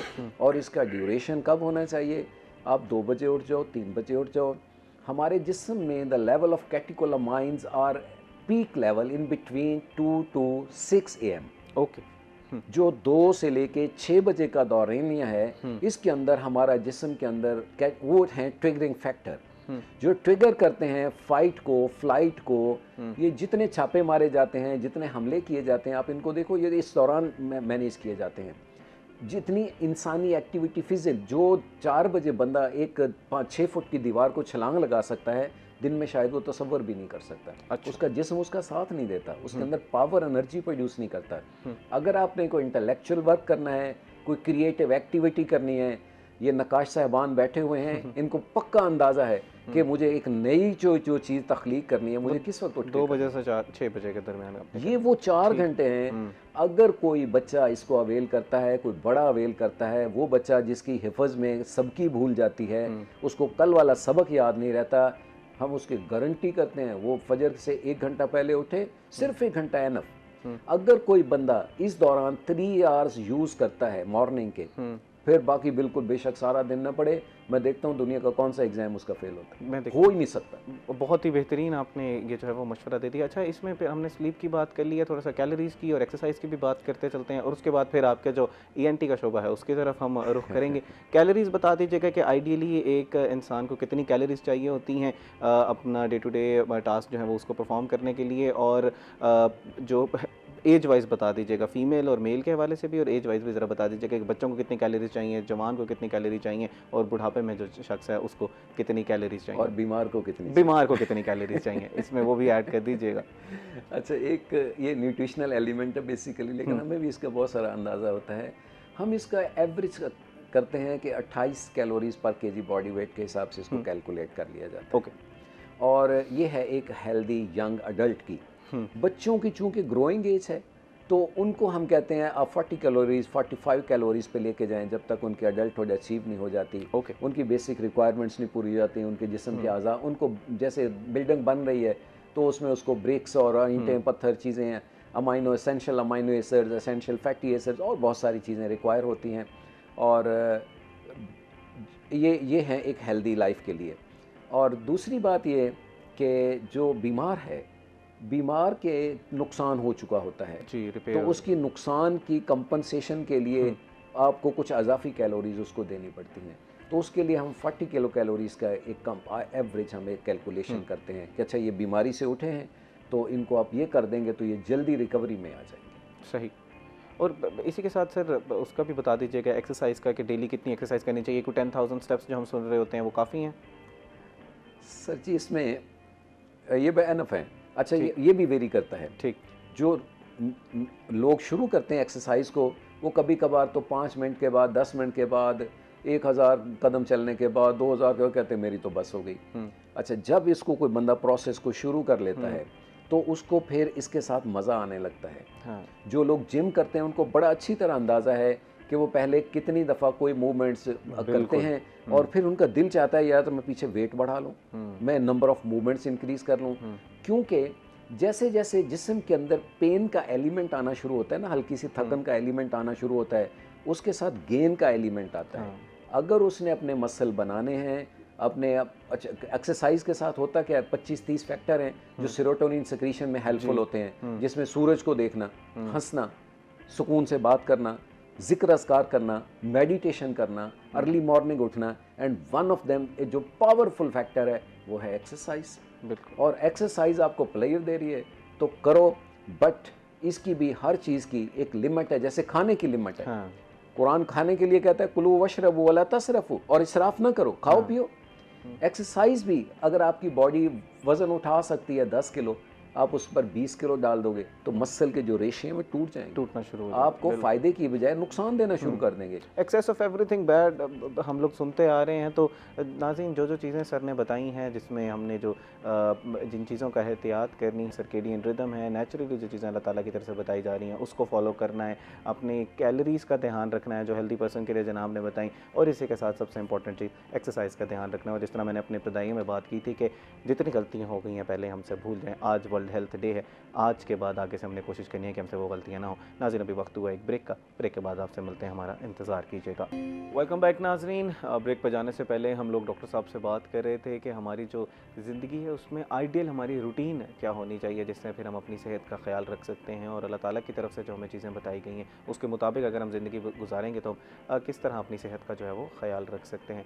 मज़ीद भी इस हवाले से गुफ्तगू करते हैं, डॉक्टर साहब हमारे साथ मौजूद हैं, और इसी के साथ जो हमने डाइंग आर्ट्स के हवाले से बात करनी है उस पर भी थोड़ी सी गुफ्तगू कर देते हैं। नकाश साहब हमारे साथ ही जो है वो मौजूद हैं, मलिक अब्दुल रहमान साहब।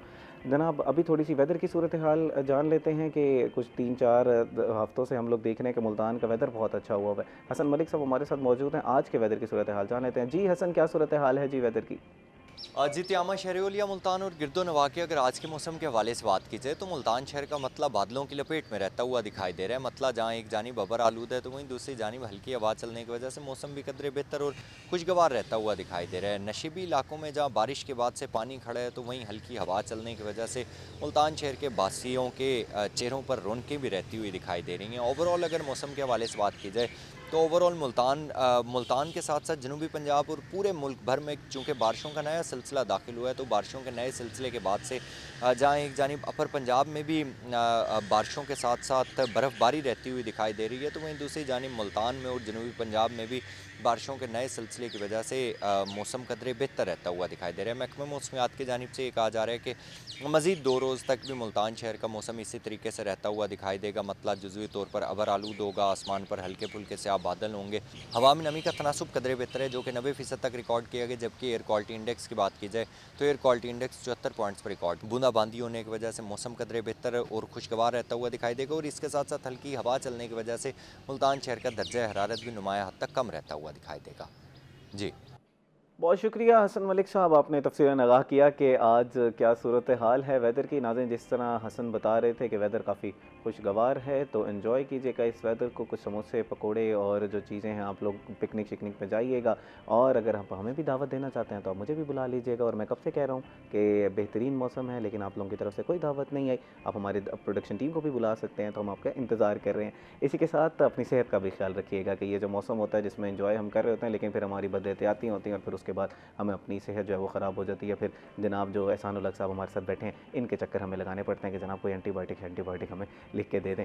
थोड़ी सी नकाश हमारे साथ मौजूद है, उनसे थोड़ी सी गुफ्तगू कर लेते हैं। जनाब, क्या हाल चाल हैं आपके? अभी हमारे साथ असिस्टेंट डायरेक्टर साहब मौजूद थे वॉल्ट सिटी के, वो कह रहे थे कि हम लोग आप लोगों को बहुत ज़्यादा सपोर्ट कर रहे हैं। जो हमारे मुल्तान के जो आर्टिस्ट हैं, जो हमारा डाइंग आर्ट है जिसमें ब्लू पॉटरी है, कैमल स्किन से जो हम लोग लैम्प्स बनाते हैं, उन लोगों को काफ़ी सपोर्ट किया जा रहा है। ये दावे उनके ठीक हैं या आपको लगता है कि अभी मज़ीद सपोर्ट की ज़रूरत है? देखें, बेसिक तौर पे देखा जाए तो वॉल सिटी का काम यही है कि जो इनर्स, जो हमारी रवायती एक वॉल है उसके अंदर जितनी भी क्राफ्ट है उसको बचाया जाए। बिल्कुल। अब जैसे मुल्तान शहर है, उसके अंदर मुख्तलिफ महल्ले थे। महल्ला काशीगरा, महल्ला कुमारों वाला, महल्ला कालीन बाफ़ी जी। महल्ला वर्क वाला, और जैसे मैं महल्ला कमंगरान से हूँ, हमारी फैमिली कोई पिछले 20-25 पुश्तों से वहीं रह रही है जी। हमारी फैमिली इसी नाम से मशहूर है। तो ये वॉल सिटी इस पे अच्छा कर रही है। मुल्तान में अभी शुरू हुआ है, तो यहाँ की जितने क्राफ्ट हैं इनकी कोशिश वॉल सिटी के साथ हम मिल के काम कर रहे हैं। अभी भी हम घंटाघर बिल्डिंग के अंदर वॉल सिटी के अंदर ही बैठे हुए हैं। अच्छा, अभी आगे का प्लान क्या है वॉल सिटी का? थोड़ा सा बता दीजिएगा कि वो चाह रहे हैं कि म्यूज़ियम भी बहाल किया जाए और इसमें आप लोगों को सपोर्ट भी किया जाए, तो कोई प्लान आप लोगों के साथ शेयर किया है? वो कह रहे थे कि हम स्टेक होल्डर्स को साथ लेके हम हमेशा अपना प्लान बनाते हैं। जी, शुरू से ऐसे हो रहा है। अभी अल्हम्दुलिल्लाह एक प्लानिंग हम वॉल सिटी के साथ मिल के कर रहे हैं कि जितने डाइंग क्राफ्ट हैं और जो इनर सिटी के हैं उनको हम प्रमोट कर रहे हैं, उनको एक छत के नीचे ला रहे हैं। अच्छा, ठीक है, वहाँ पे हम क्राफ्ट म्यूज़ियम के साथ वहाँ क्राफ्ट स्कूल भी, ताकि नए बच्चों को ये फ़न सिखाया जाए। सही। हमने वॉल सिटी के साथ मिलके हम ये प्रोग्राम ये भी कर रहे हैं कि जहाँ एक उस्ताज़ा बैठे हुए हैं किसी मोहल्ले में, किसी गली में, वहाँ यूनिवर्सिटीज़ के बच्चे उनके हैंड ओवर कर दें। अच्छा। ताकि वो बच्चे साल 2 साल के बाद बेहतरीन नक्काश बन जाएं, बेहतरीन काशीगर बन जाएं।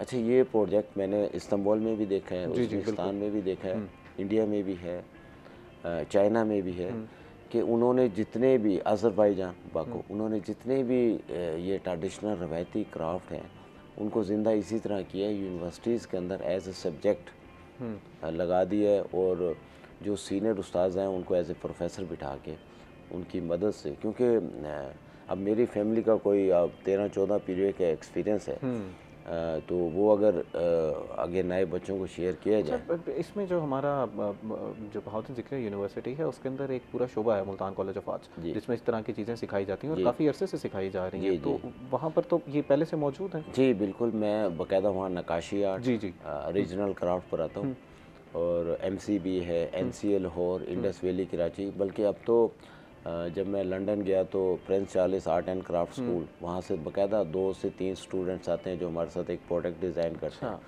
तो अल्हम्दुलिल्लाह अच्छा एक है, लेकिन अब हम चाह रहे हैं कि एक छत के नीचे प्रॉपर कोई ऐसा माहौल बनाया जाए जहाँ पे दस्तकारों को, जो सीनियर उस्ताद बचे हुए हैं, वहाँ उनको स्टूडेंट दिए जाएँ। सही। जो वाकई सीखना चाह रहे हैं। कुछ हम ये भी कर रहे हैं कि कुछ उनके फैमिली से जो दस्तकार हैं, जो उनके फैमिली के बच्चे हैं, उनको इस तरफ लाया जाए। हाँ, जो ये छोड़ चुके हैं। हाँ, फन बहुत अच्छा जी, ताकि इस तरफ आए। आप अगर आप 40 साल पीछे जाएं, हमने अमेरिका वालों के साथ, जैपनीज़ के साथ मिलके एक प्रोजेक्ट किया था, उसमें वो इन मोहल्लों में गए थे। हाँ। उन्होंने जब रिसर्च किया तो उन्होंने कहा ये मोहल्ले नहीं, ये तो पूरी यूनिवर्सिटीज़ हैं। यानी एक मोहल्ला काशीगरा में या मोहल्ला कुम्हारा वाले में या मोहल्ला कमंगरान में जो बच्चा 18 साल वहाँ रहता है, वो ऐसा माहौल देखता था आज से 70-80 साल पहले। जब वो 18-20 साल का होता तो बेहतरीन नक्काश होता था। बिल्कुल। तो यही माहौल हम वापस चाह रहे हैं कि जो इनर सिटी, वॉल सिटी के अंदर जितने भी क्राफ्ट हैं उनको बचा के अच्छा, उनको जिंदा रखें। बंदा एक तो होता है ना कि शौक़ के लिए एक चीज़ सीखता है। लोग पहले जो इस फ़न को सीखते थे, जिस तरह आप कह रहे हैं 17-18 पीढ़ियों से ये चलता हुआ आ रहा है, आप काम करते हैं कैमल स्किन लैम्प्स के हवाले से, अब ये मईशत, इससे रोज़गार कमाया जाता था। अब लोग समझते हैं कि यहाँ से पैसे उस तरह कमाए नहीं जा सकते, तो फिर ये इसीलिए हम इसको डाइंग आर्ट कहते हैं। लोग इसको छोड़ते हुए जा रहे हैं, कुछ किसी कोई और काम, कोई और हुनर सीख लिया, किसी और के पास सीख लिया। तो इसके इस हवाले से क्या किया जा रहा है? कोई प्लान तो होगा आप लोगों का भी कि अगर हम बच्चों को ये फ़न दोबारा सिखाते हैं तो इसको मार्केट किस तरह करना है, बेचना किस तरह है? हमारा तो अलमिया यही है मुल्तान का कि इसको उस तरह बेचा नहीं जा रहा, प्रमोट नहीं किया जा रहा। नहीं, देखें जी, मैं कोई 35 मुल्कों में पाकिस्तान की नुमाइंदगी कर चुका हूँ, कॉन्फ्रेंस में अटेंड की है। मैंने वहाँ देखा है कि जैसे मैंने आपको पहले कहा कि जब तक आर्ट एंड क्राफ्ट को आप यूनिवर्सिटी लेवल्स पे नहीं लाएंगे तो यही सूरत हाल रहेगी जो अब है। अगर हम किसी भी इस्तांबुल को उठा लें, उनका जो मट्टी का सिरामिक्स का एक बोल था, आज से 40 साल पहले देखें उसका वेट ज़्यादा था। बिल्कुल। फिनिशिंग अच्छी नहीं थी, पैकेजिंग अच्छी नहीं थी। अब उन्होंने जब यूनिवर्सिटी में लाए तो यूनिवर्सिटीज़ के अंदर सारे डिपार्टमेंट होते हैं, तो वो जॉइंट एडवेंचर करते हैं, मिल के काम कराते हैं बच्चों से।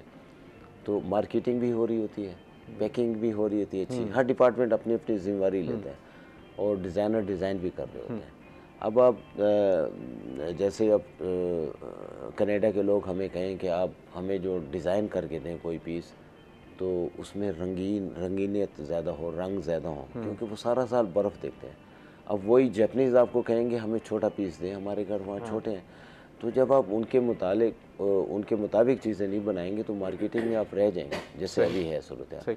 अच्छा, अब पाकिस्तान के अंदर भी तो लोग ख़रीदना चाहेंगे ना इन सारी चीज़ों को। चलें बाहर पूरी दुनिया में तो हम बेच सकते हैं, पाकिस्तान के अंदर इस जो आर्ट है इसको प्रमोट करने के लिए क्या किया जा रहा है, वॉल्ट सिटी क्या कर रही है, और जो इक़दामात उठाए जा रहे हैं आप लोग क्या उनसे मुतमईन हैं या आपको लगता है कि इसको बेहतर करने की ज़रूरत है? जब हम सोसाइटी के जितने लोग हैं, आर्ट लवर हैं, आर्ट को पसंद करते हैं, तो वहाँ पे ये सूरत हाल होनी चाहिए, बल्कि करते हैं बाहर की दुनिया वाले, कि वो अपनी जो कौंसल बनी हुई है, सिटी कौंसल, वो इस किस्म की लोकल वर्कशॉपें अरेंज करती है। जैसे मैं इंग्लैंड ज़्यादा टाइम रहा हूँ, तो वहाँ हमारी जो सिटी कौंसल थी, वहाँ के जो स्टूडेंट थे, ओल्ड एज पीपल, या उनके साथ मिलके ना क्राफ्ट बनवाते थे, सही। उनको अवेयरनेस आती है। हमारा तो ये है ना कि हम अपनी क्राफ्ट को पसंद ही नहीं करते ना। बिल्कुल अलमी है। अब आप देखें कि आज से 40-45 साल पहले कुम्हार कितने थे, ख़त्म हो गए। नकाश कितने थे, ख़त्म हो गए।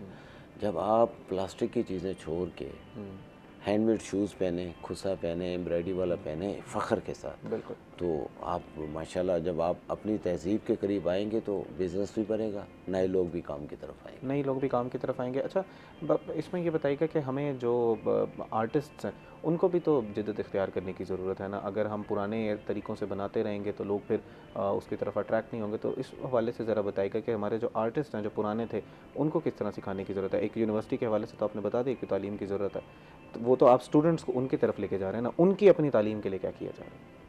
अब देखें ना, आपका बड़ा अच्छा सवाल है कि लोगों को मुतवज्जा कैसे किया जाए। जी। तो वहाँ पे ये तरीक़ाकार है कि आपकी जितनी आर्ट काउंसिल्स हैं, इनके अंदर बाकायदा वर्कशॉप्स हों, आप आएँ, कुम्हार के साथ काम करें, उसके साथ कोई चीज़ तख्लीक करें जो आपके अंदर है। ज़रूरी नहीं कि जो कुम्हार पिछले 50 साल से काम कर रहा है वो आप नई चीज़ तख्लीक करें जो आप चाह रहे हैं। फिर आप उसको जब अपने ड्राइंग रूम में रखेंगे 10 लोगों को दिखाएंगे। बिल्कुल। ठीक है ना, जब आप ये माहौल लाएंगे तो आर्ट वापस आएगा। ठीक। हम तो आज खुश होते हैं कि प्लास्टिक की चीज़ रख लें अपने घर में, क्राफ्ट को छोड़ दें। अगर सिर्फ रेलवे के मिनिस्टर साहब रेलवे पे जितने हमारे रेलवे स्टेशन है वहाँ पे ये डिस्पोजेबल कप और प्लेट्स ख़त्म करके मट्टी के लिए आए, आप देखें कि हज़ारों फैमिलीज़ कुम्हार वापस काम पे आ जाएंगे। बिल्कुल, रोज़गार और पोल्यूशन ज़ीरो हो जाए। तो ये इंडिया ने किया है। इसके ऊपर काम करने की ज़रूरत है, इसको देखने यानी की आपका ज़रूरत है। चाय का मग प्लास्टिक का तो होगा 15 रुपए का, मट्टी का मग 4 रुपए का होगा। बिल्कुल। अच्छा, वो मट्टी के साथ मट्टी और पूरी एक इंडस्ट्री रिवाइव हो जाएगी। हाँ जी, उसका जो पोल्यूशन है ज़ीरो है और वो सेहत के लिए भी अच्छा है। सही। तो ये चीज़ें लाने की ज़रूरत है। इस पे आपको कुछ इन्वेस्ट भी नहीं करना ना। हाँ। बस आपने लोगों पे एक फोर्स करना है कि आप ये चीज़ इस्तेमाल करें। ये चीज़ बनाएं और हम लोग आपके लिए ख़रीदने के लिए तैयार हैं, आप जो है वो उसके ऊपर मेहनत करें। बिल्कुल सही बात है। इसको जो है वो स्टेट पेटर्नेज की बहुत ज़्यादा इसके हवाले से ज़रूरत है। अच्छा, ज़रा थोड़ी सी कैमल लैम्प्स और मुल्तान के जो आर्ट्स हैं उसके हवाले से बात कर लेते हैं, क्योंकि आप बता रहे थे कि मैं हमारी 17-18 पीढ़ियाँ जो हैं वो इसमें काम करेंगी। कि बनते कैसे हैं, इसका पूरा प्रोसेस क्या होता है, कैमल लैम्प्स जो बनाए जाते हैं, कैमल स्किन किस्म से जो लैम्प्स बनाए जाते हैं, असल में और ये कितना पुराना आर्ट है मुल्तान में? मैं आपको बताऊं कि एक्चुअली हम तो नकाश हैं ना। हमारे बुज़ुर्ग बिल्डिंगों पे, शाही किलों पे, महाराजों के महलात पे, इन पे नकाशी करते हैं। फिर वक्त के साथ साथ उन्होंने इसके अंदर ये किया कि भाई बिल्डिंग वर्क तो है, अब आपका कोई वाजिज़ पर है, कोई घर के अंदर लकड़ी का बॉक्स है, उस पर भी नकाशी शुरू कर जी। फिर पेपर माशी की चीज़ें। फिर आप देखें कि मुल्तान के अंदर सदियों से घी के कुप्पे बनते थे। जी। जो लोग चोलिस्तान में घी वगैरह उसमें ऑयल स्टोर करते थे, यानी बॉटल्स कैन है, वो ट्रैवल करते थे, अनब्रेकेबल होती थी, वो कैमल लेदर की होती थी। सही। अच्छा, फिर उसके बाद वॉजिस उस पर नकाशी होना शुरू हो गई। तो 1910 में हमारे एक उस्ताद अब्दुल्ला नकाश गुजरे हैं, तो उन्होंने कैमल स्किन का लैंप बना के उसके अंदर लाइट लगा दी। सही। तो वो एक लैंप की शक्ल में आ गया। अब 1910 से लेकर फिर मेरे बाबा मलिक आशिक नकाश, प्राइड ऑफ परफॉर्मेंस थे, उन्होंने इसके अंदर काफ़ी डिज़ाइन, काफ़ी चीज़ें, जैसे आप कह रहे थे कि जब तक पुराने डिज़ाइनों को हम नई तरफ नहीं लाएंगे आप नहीं ख़रीदेंगे। बिल्कुल। तो उन्होंने इसमें तब्दीलियाँ की, नए डिज़ाइन लाए। तो आज माशाल्लाह कैमस स्किन, जब मैं 2007 में पहली दफ़ा यूएसए गया तो यूनेस्को ने इसको पाकिस्तान के साथ सील किया। हाँ जी। ये दुनिया में सिर्फ मुल्तान और पाकिस्तान में बनता है। तो ये चीज़ें बहुत ज़रूरी हैं कि हम अपनी क्राफ्ट को अच्छा करें, बेहतर करें।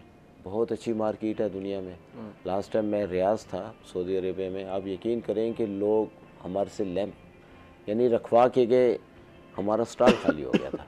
हमने कहा जी आखिरी दिन उठा लें, 6 दिन का फंक्शन है तो स्टॉल खाली था। अब ये उन लोगों के लिए भी अपॉर्चुनिटी है जो बिजनेसमैन, जो इन्वेस्टर सोच रहे होते हैं कि यार मैं कहाँ पर अपना पैसा इन्वेस्ट के पास उसके पास पैसा कमाने की अपॉर्चुनिटी हो, तो ये बहुत बड़ी अपॉर्चुनिटी है मुल्तान के। जब आप इस तरह लोगों से जाके ख़रीदेंगे तो वो एक इंडस्ट्री रिवाइव हो सकती है वहाँ से। पूरा प्रोसेस सर समझते हैं कि एक लैंप बनाने में क्या क्या करना पड़ता है, उस पर कितनी मेहनत होती है और फिर वो बेचा कितने का जा सकता है, इसको जो है वो समझ लेते हैं। नाज़रीन, अभी वक्त हुआ एक ब्रेक का, ब्रेक के बाद आपसे मिलते हैं, हमारा इंतज़ार कीजिएगा।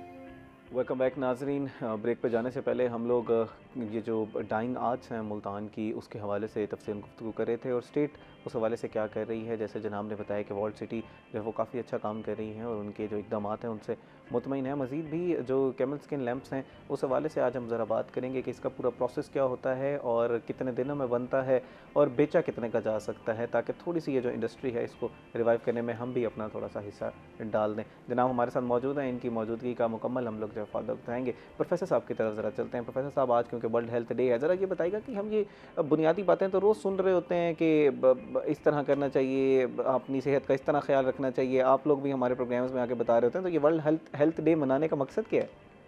वर्ल्ड हेल्थ डे है क्या? पहले तो ये सवाल है, आखिर ये कॉन्सेप्ट कहाँ से आया हुआ है?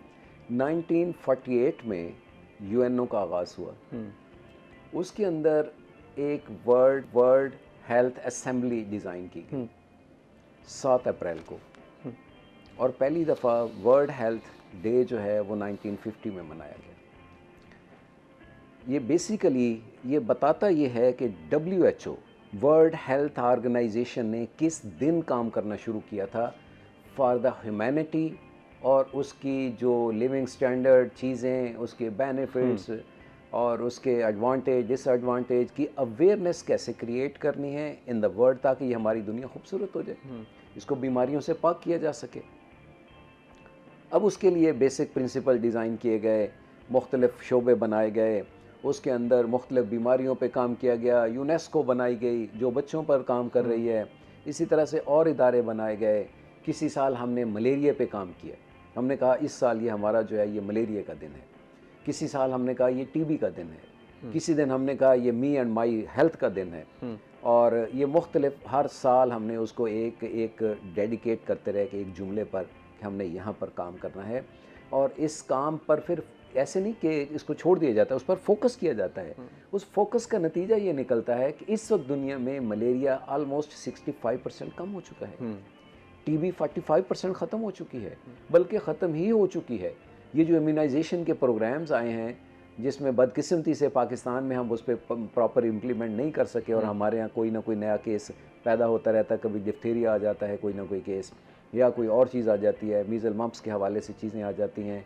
ये cost of living, cost of health को कई लाख नहीं मिलियंस टाइम कम करता है, और मिलियंस के खर्चे कम कर देता है, हमारा हॉस्पिटल बर्डन कम कर देता है। इससे कॉन्सेप्ट ही बदल गया ट्रीटमेंट का कि बीमार हो तो इलाज करना है, ये नहीं करना, बीमारी की प्रिवेंशन कर देनी आई नहीं हमारे पास। ये कोरोना की वैक्सीन क्यों करवाते रहे आप? हर बच्चे के लिए हम पैदा होते ही उसके लिए टीबी की वैक्सीन कर देते हैं, उसके लिए मुख्तलिफ प्रोग्राम्स की वैक्सीन। आजकल ये जो है नकाश साहब को नज़ला ज़ुकाम हो रहा है, इसकी वैक्सीनेशन है, आप इसकी वायरल प्रिवेंशन कर देते हैं, वैक्सीनेशन हो जाती है, उसकी टेंडेंसी कम हो जाती है, तो बात करना आसान हो जाता है, दवाई खाने से जान छूट जाती है, ड्यूरेशन कम हो जाते हैं, और मल्टीपल उसके एडवांटेजेस हैं। और ये मुसलसल हर साल हम कोई ना कोई दिन इसका मनाते रहते हैं, और उसके तहत मुख्तलिफ इदारे बनाए हुए हैं जो काम करते रहते हैं। और 7 अप्रैल को याद इसलिए कर लिया जाता है कि ये जनाब इसके WHO के पैदा होने का दिन था, जिसकी वजह से ये सारी बागो बहार है ये और ये सही। चीज़ें हैं और इंसानियत बेटरमेंट की तरफ चली गई है, पाकिस्तान- लाइफ एक्सपेक्टेंसी लंबी हो गई है। पाकिस्तान के ज़रा हेल्थ सेक्टर के हवाले से बात कर लेते हैं। आजकल हम लोग बातें सुन रहे हैं कि डॉक्टर्स के उस तरह हालात बेहतर नहीं हैं।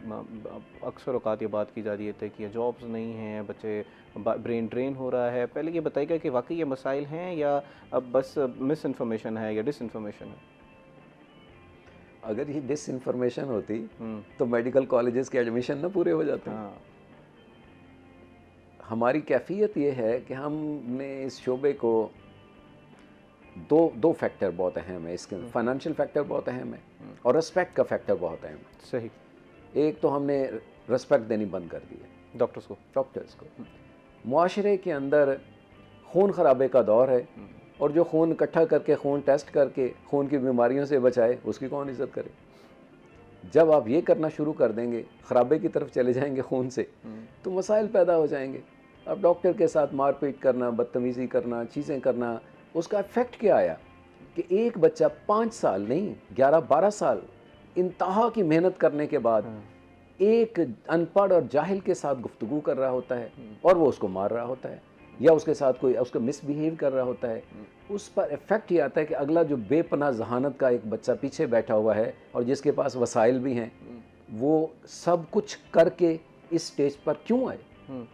वो इसकी बजाय फिर ऑल्टरनेट तलाश करता है जिसमें पैसा भी हो, जिसमें रिस्पेक्ट भी हो, जिसमें इस किस्म का कोई प्रॉब्लम भी ना पेश आए। एक जनाब, एक कॉलर हमारे साथ लाइन पर मौजूद हैं, उनसे जो है वो सवाल ले लेते हैं, उसके बाद फिर इसी मौजूद पर गुफ्तगू करेंगे।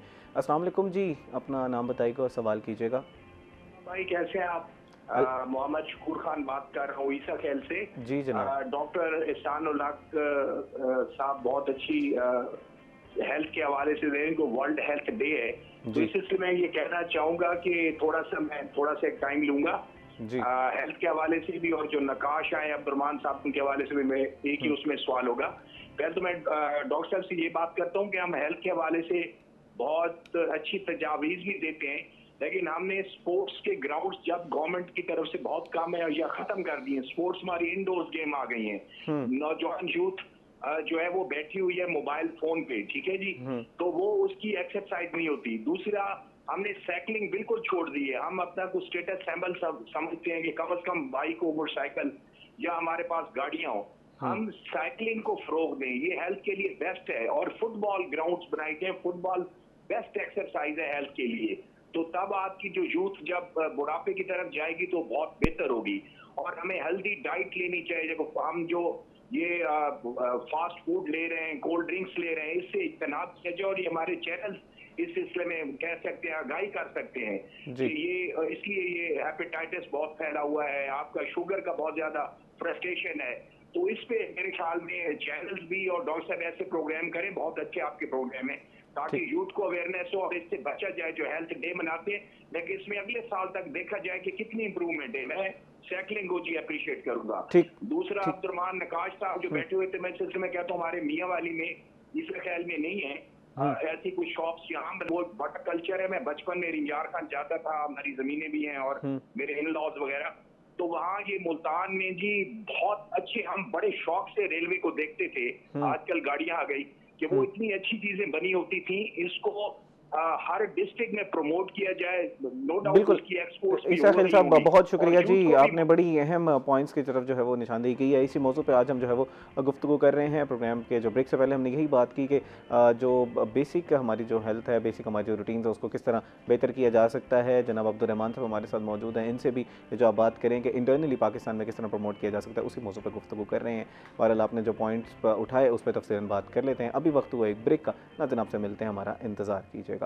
वेलकम बैक नाजरीन। ब्रेक पे जाने से पहले हम लोगों को शकूर खान साहब ने ईसा खेल से कॉल की थी और उन्होंने कुछ पॉइंट्स उठाए थे, उसी वाले से प्रोफेसर एहसान उल हक से जो है वो गुफ्तगू कर लेते हैं। जनाब वो पूछना चाह रहे थे कि हमारी जो रूटीन है उसमें हमने साइकिलिंग को ख़त्म कर दिया, हमने ग्राउंड्स को ख़त्म कर दिया, फिर डॉक्टर्स के जो आप हालात बता रहे थे वो ये अब हालात इस तरह के हो गए, तो इसको बेहतर अब किस तरह किया जा सकता है? थोड़ा सा सोल्यूशन भी देते जाए ना। सोल्यूशन तो बड़े सिंपल है सर, उन्होंने रिकमेंड कर दिया, मेंशन कर दिया। ग्राउंड्स बाज़ मौजूद हैं और जो पहले से ग्राउंड है, मसलन कराची के ग्राउंड काट के तो घर बना दिए गए, कटिंग कर दी गई उसकी सारी। और वो कटिंग कितनी रिवर्स हुई कितनी नहीं हुई, वो बहरहाल लोगों ने, अरबाब इख्तियार ने उस पर कोशिश तो की होगी कोई ना कोई। और पंजाब के हवाले से मैं देखता हूँ कि हमारे ग्राउंड जो हैं वो मौजूद हैं, बच्चे नहीं जा रहे ग्राउंड, और उनमें बच्चों की अट्रैक्शन ख़त्म हो गई है। एक बच्चे से पूछा गया, भाई आपकी पसंदीदा गेम कौन सी? कहता है फुटबॉल। खेलते हो? जी हाँ। कितनी देर खेलते हो? जब तक बिजली नहीं चली जाती। तो ये जब अब फील्ड के अंदर बच्चा जाता है, तो अब दूसरी बात यह है कि हमने उन पर बर्डन बहुत ज़्यादा रखा हुआ है, इसको बैलेंस करने की ज़रूरत है। एक आपको बैलेंस बच्चा चाहिए होता है, ना कि टॉपर बच्चा चाहिए होता है बहुत सा। ठीक हो गया। अच्छा जनाब, इसी के साथ आपने जो डॉक्टर्स के हवाले से बात की थी, उसके हवाले से भी अगर आपकी कोई तजावीज़ है तो वो भी दे दीजिएगा। डेफिनेटली सर, ब्रेन ड्रेनेज तो हो रही है। बिल्कुल। हमारा बच्चा यहाँ पर काम करने पर तैयार नहीं है, अब इस फील्ड में आने पर तैयार नहीं है। ऑल्टरनेट फील्ड इससे बेटर उनको नज़र आता है, और इसके कॉन्सिक्वेंसेस और इसके नताइज कौम अगले 20 साल के बाद भुगतेगी। कौम अगले 20 साल के बाद भुगतेगी। अल्लाह करे कि ऐसे हालात ना हो, और हमारे जो अरबाब इख्तियार हैं इस हवाले से कुछ ना कुछ जो है वो सोचें। जनाब आपकी तरफ आना चाहूँगा। मैं ज़रा प्रोसेस समझना चाह रहा था कि एक लैंप को तैयार करने में कितना टाइम लग जाता है, उसके लिए क्या प्रोसेस होता है, और फिर उसको बेचा कितने के क्या जा सकता है। एक कॉलर है लाइन पर, उनका पहले हम सवाल ले लेते हैं, उसके बाद फिर मैं आपसे जो है वो तफसील बात करता हूँ। मलिक अब्दुर्रहमान साहब जी, अस्सलामु अलैकुम जी, अपना नाम बताइएगा और सवाल कीजिएगा। वालेकुम सलाम जी, मोहम्मद असगर गल कर रहे जी असगर साहब, सवाल कीजिएगा। सवाल मेरा ये है कि ना आजकल ये मौसम चेंज हो गई है ना, बच्चे के जिसम से ना आजकल के दाने बन रहे हैं। ठीक हल्के हल्के। ठीक है, बहुत और ये खारिश हो रही है, ये क्या मतलब है कि वबा आ रही है या वैसे प्रॉब्लम आ रहा है? चलें, बहुत शुक्रिया जी, मैं आपका जवाब ले लेता हूँ। जनाब कुछ हम 30 to 40 सेकंड्स में इसका, it is not your domain but if you want to comment on it, वो कह रहे हैं कि हमें जो खारिश हो रही है बच्चों को आजकल, हर बच्चे को हो रही है, उसकी वजूहात क्या हैं? सर जी, एक तो वबा की शक्ल अख्तियार कर गई है सिंध के अंदर तो बाकायदा। ठीक। और इसके लिए सेल्फ मेडिकेशन से बचें, मेहरबानी करें। और अगर स्किन स्पेशलिस्ट कहीं मौजूद है तो बेस्ट, अगर वो नहीं है तो बच्चों के डॉक्टर के पास जाएं। वो भी नहीं है तो कम से कम क्वालिफाइड किसी डॉक्टर के साथ कंसल्ट करें। खुद से मैनेज करने की कोशिश करेंगे तो फिर आपको जो है वो उसका नुकसान होगा। जिस तरह हम हमेशा अपने प्रोग्राम में ये बात कर रहे होते हैं। मलिक अब्दुर्रहमान साहब, जनाब पूरा ज़रा प्रोसेस हमें समझाइएगा, एक लैंप के तैयार करने में क्या क्या लगता है, कितनी मेहनत होती है, और फिर उसको बेचा कितने का जा सकता है? देखिए जी, कैमस स्किन का जो लैंप तैयार होता है, इसमें 3 फैमिलीज होते हैं, कुम्हार, दबगर, नकाश। सही। कुम्हार नकाश जो है ना वो स्केच बना के देता है कुम्हार को, वो व्हील पे सेम वैसी चीज़ तैयार करता है। सही। उसके बाद उसकी डाई तैयार होती है, पहले तो क्ले के अंदर होती थी, अब प्लास्टिक पेरिस की, उसमें से कास्टिंग हो जाती है। फिर दो दबगर है, वो स्किन लेता है, साफ़ करता है दोनों तरफ से, बिल्कुल फ्रेश स्किन। और हलाल, जो मुर्दार जानवर होते हैं उसके जो वेन्स होते हैं उसमें ब्लड रह जाता है और स्मेल होती है उसमें।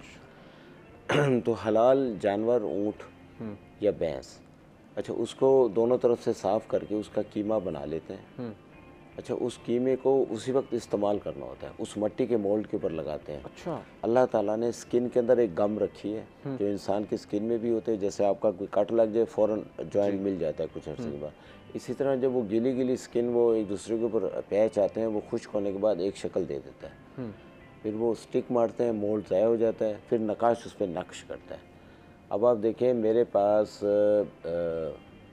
यानी मलिक आशिक नकाश, मेरे बाबा, मेरे दादा उस्ताद अब्दुल्ला नकाश, उनके वालिद उस्ताद खुदाबख्श नकाश, उनके वालिद उस्ताद अल्लाह बख्श नकाश, उनके वालिद उस्ताद रहीम बख्श नकाश, उनके वालिद उस्ताद लई बख्श। इनके कैमस स्किन के वॉल्स आज भी रखे हैं और उस पर पेंट किया हुआ है। हाँ, ये है कि स्किन के अंदर कुछ फैट्स होते हैं तो वो कलर कुछ अर्स के बाद छोड़ देते हैं, 100-150 साल के बाद। अदरवाइज़ पीस को अगर आप केयर करें तो वो सही रहता है। तो अच्छा। ये प्रोसीजर हो कि ये एक पीस तैयार होता है। सही। कितना टाइम लग जाता है एक पीस तैयार होने में? एक पीस कम से कम विद इन वीक। ठीक है, विद इन वीक। और पेंटिंग पे फिर 10 से 15 दिन लग जाते हैं। वो पेंटिंग पे डिपेंड करता है, अच्छा पेंट करें तो जल्दी, उससे बारीक करें तो ज़रा ज़्यादा टाइम। ठीक है, मतलब एक मुकम्मल लैंप जो बेचने के लिए तैयार है उस पर कितना टाइम लग जाएगा? 2 से 3 असल हफ्ते? में एक लैंप नहीं तैयार होता जी। ये एक चेन है कि आप 10 से 12 पीस शुरू करते हैं मट्टी में, वो 12 पीस स्किन वाले पे आ गए, ठीक, वो 12 पीस नकाश पे आ गए। सही। नकाश जब एक पेंट करता है, खुश्क होता है, वो दूसरा पीस उठा लेता है, वही पेंट करता है, 12 पीस वो इकट्ठे शुरू करता है। अच्छा, तो विद इन 15 to 20 डेज वो 12 पीस तैयार हुए। एवरेजन आप कह सकते हैं 2 दिन में 3 दिन में 1 पीस तैयार हो। ठीक, 2 दिन में 2 या 3 दिन में 1 पीस तैयार होता है। और उस पे कॉस्ट कितनी आ रही है, क्योंकि कैमल स्किन है? देखें वो बाज़ार में अवेल होते हैं, जैसे आपके पास ये वॉल्स पर जी है, जी ये कैमल स्किन का है, जैसे ये राउंड में ग्लोब पर है, जी। तो ये कास्ट इसकी शुरू हो जाती है 1200-1500 रुपये से। नहीं, मैं ये बस समझना चाह रहा हूँ कि एक तो ये तो आप बता रहे हैं कि खरीदने के लिए कॉस्ट एक आर्टिस्ट को कितनी पड़ रही होती है बनाने के लिए, कॉस्ट ऑफ प्रोडक्शन 1200-1300 रुपये में, और बेचेगा कितने का जा सकता है? वो 1800-2000।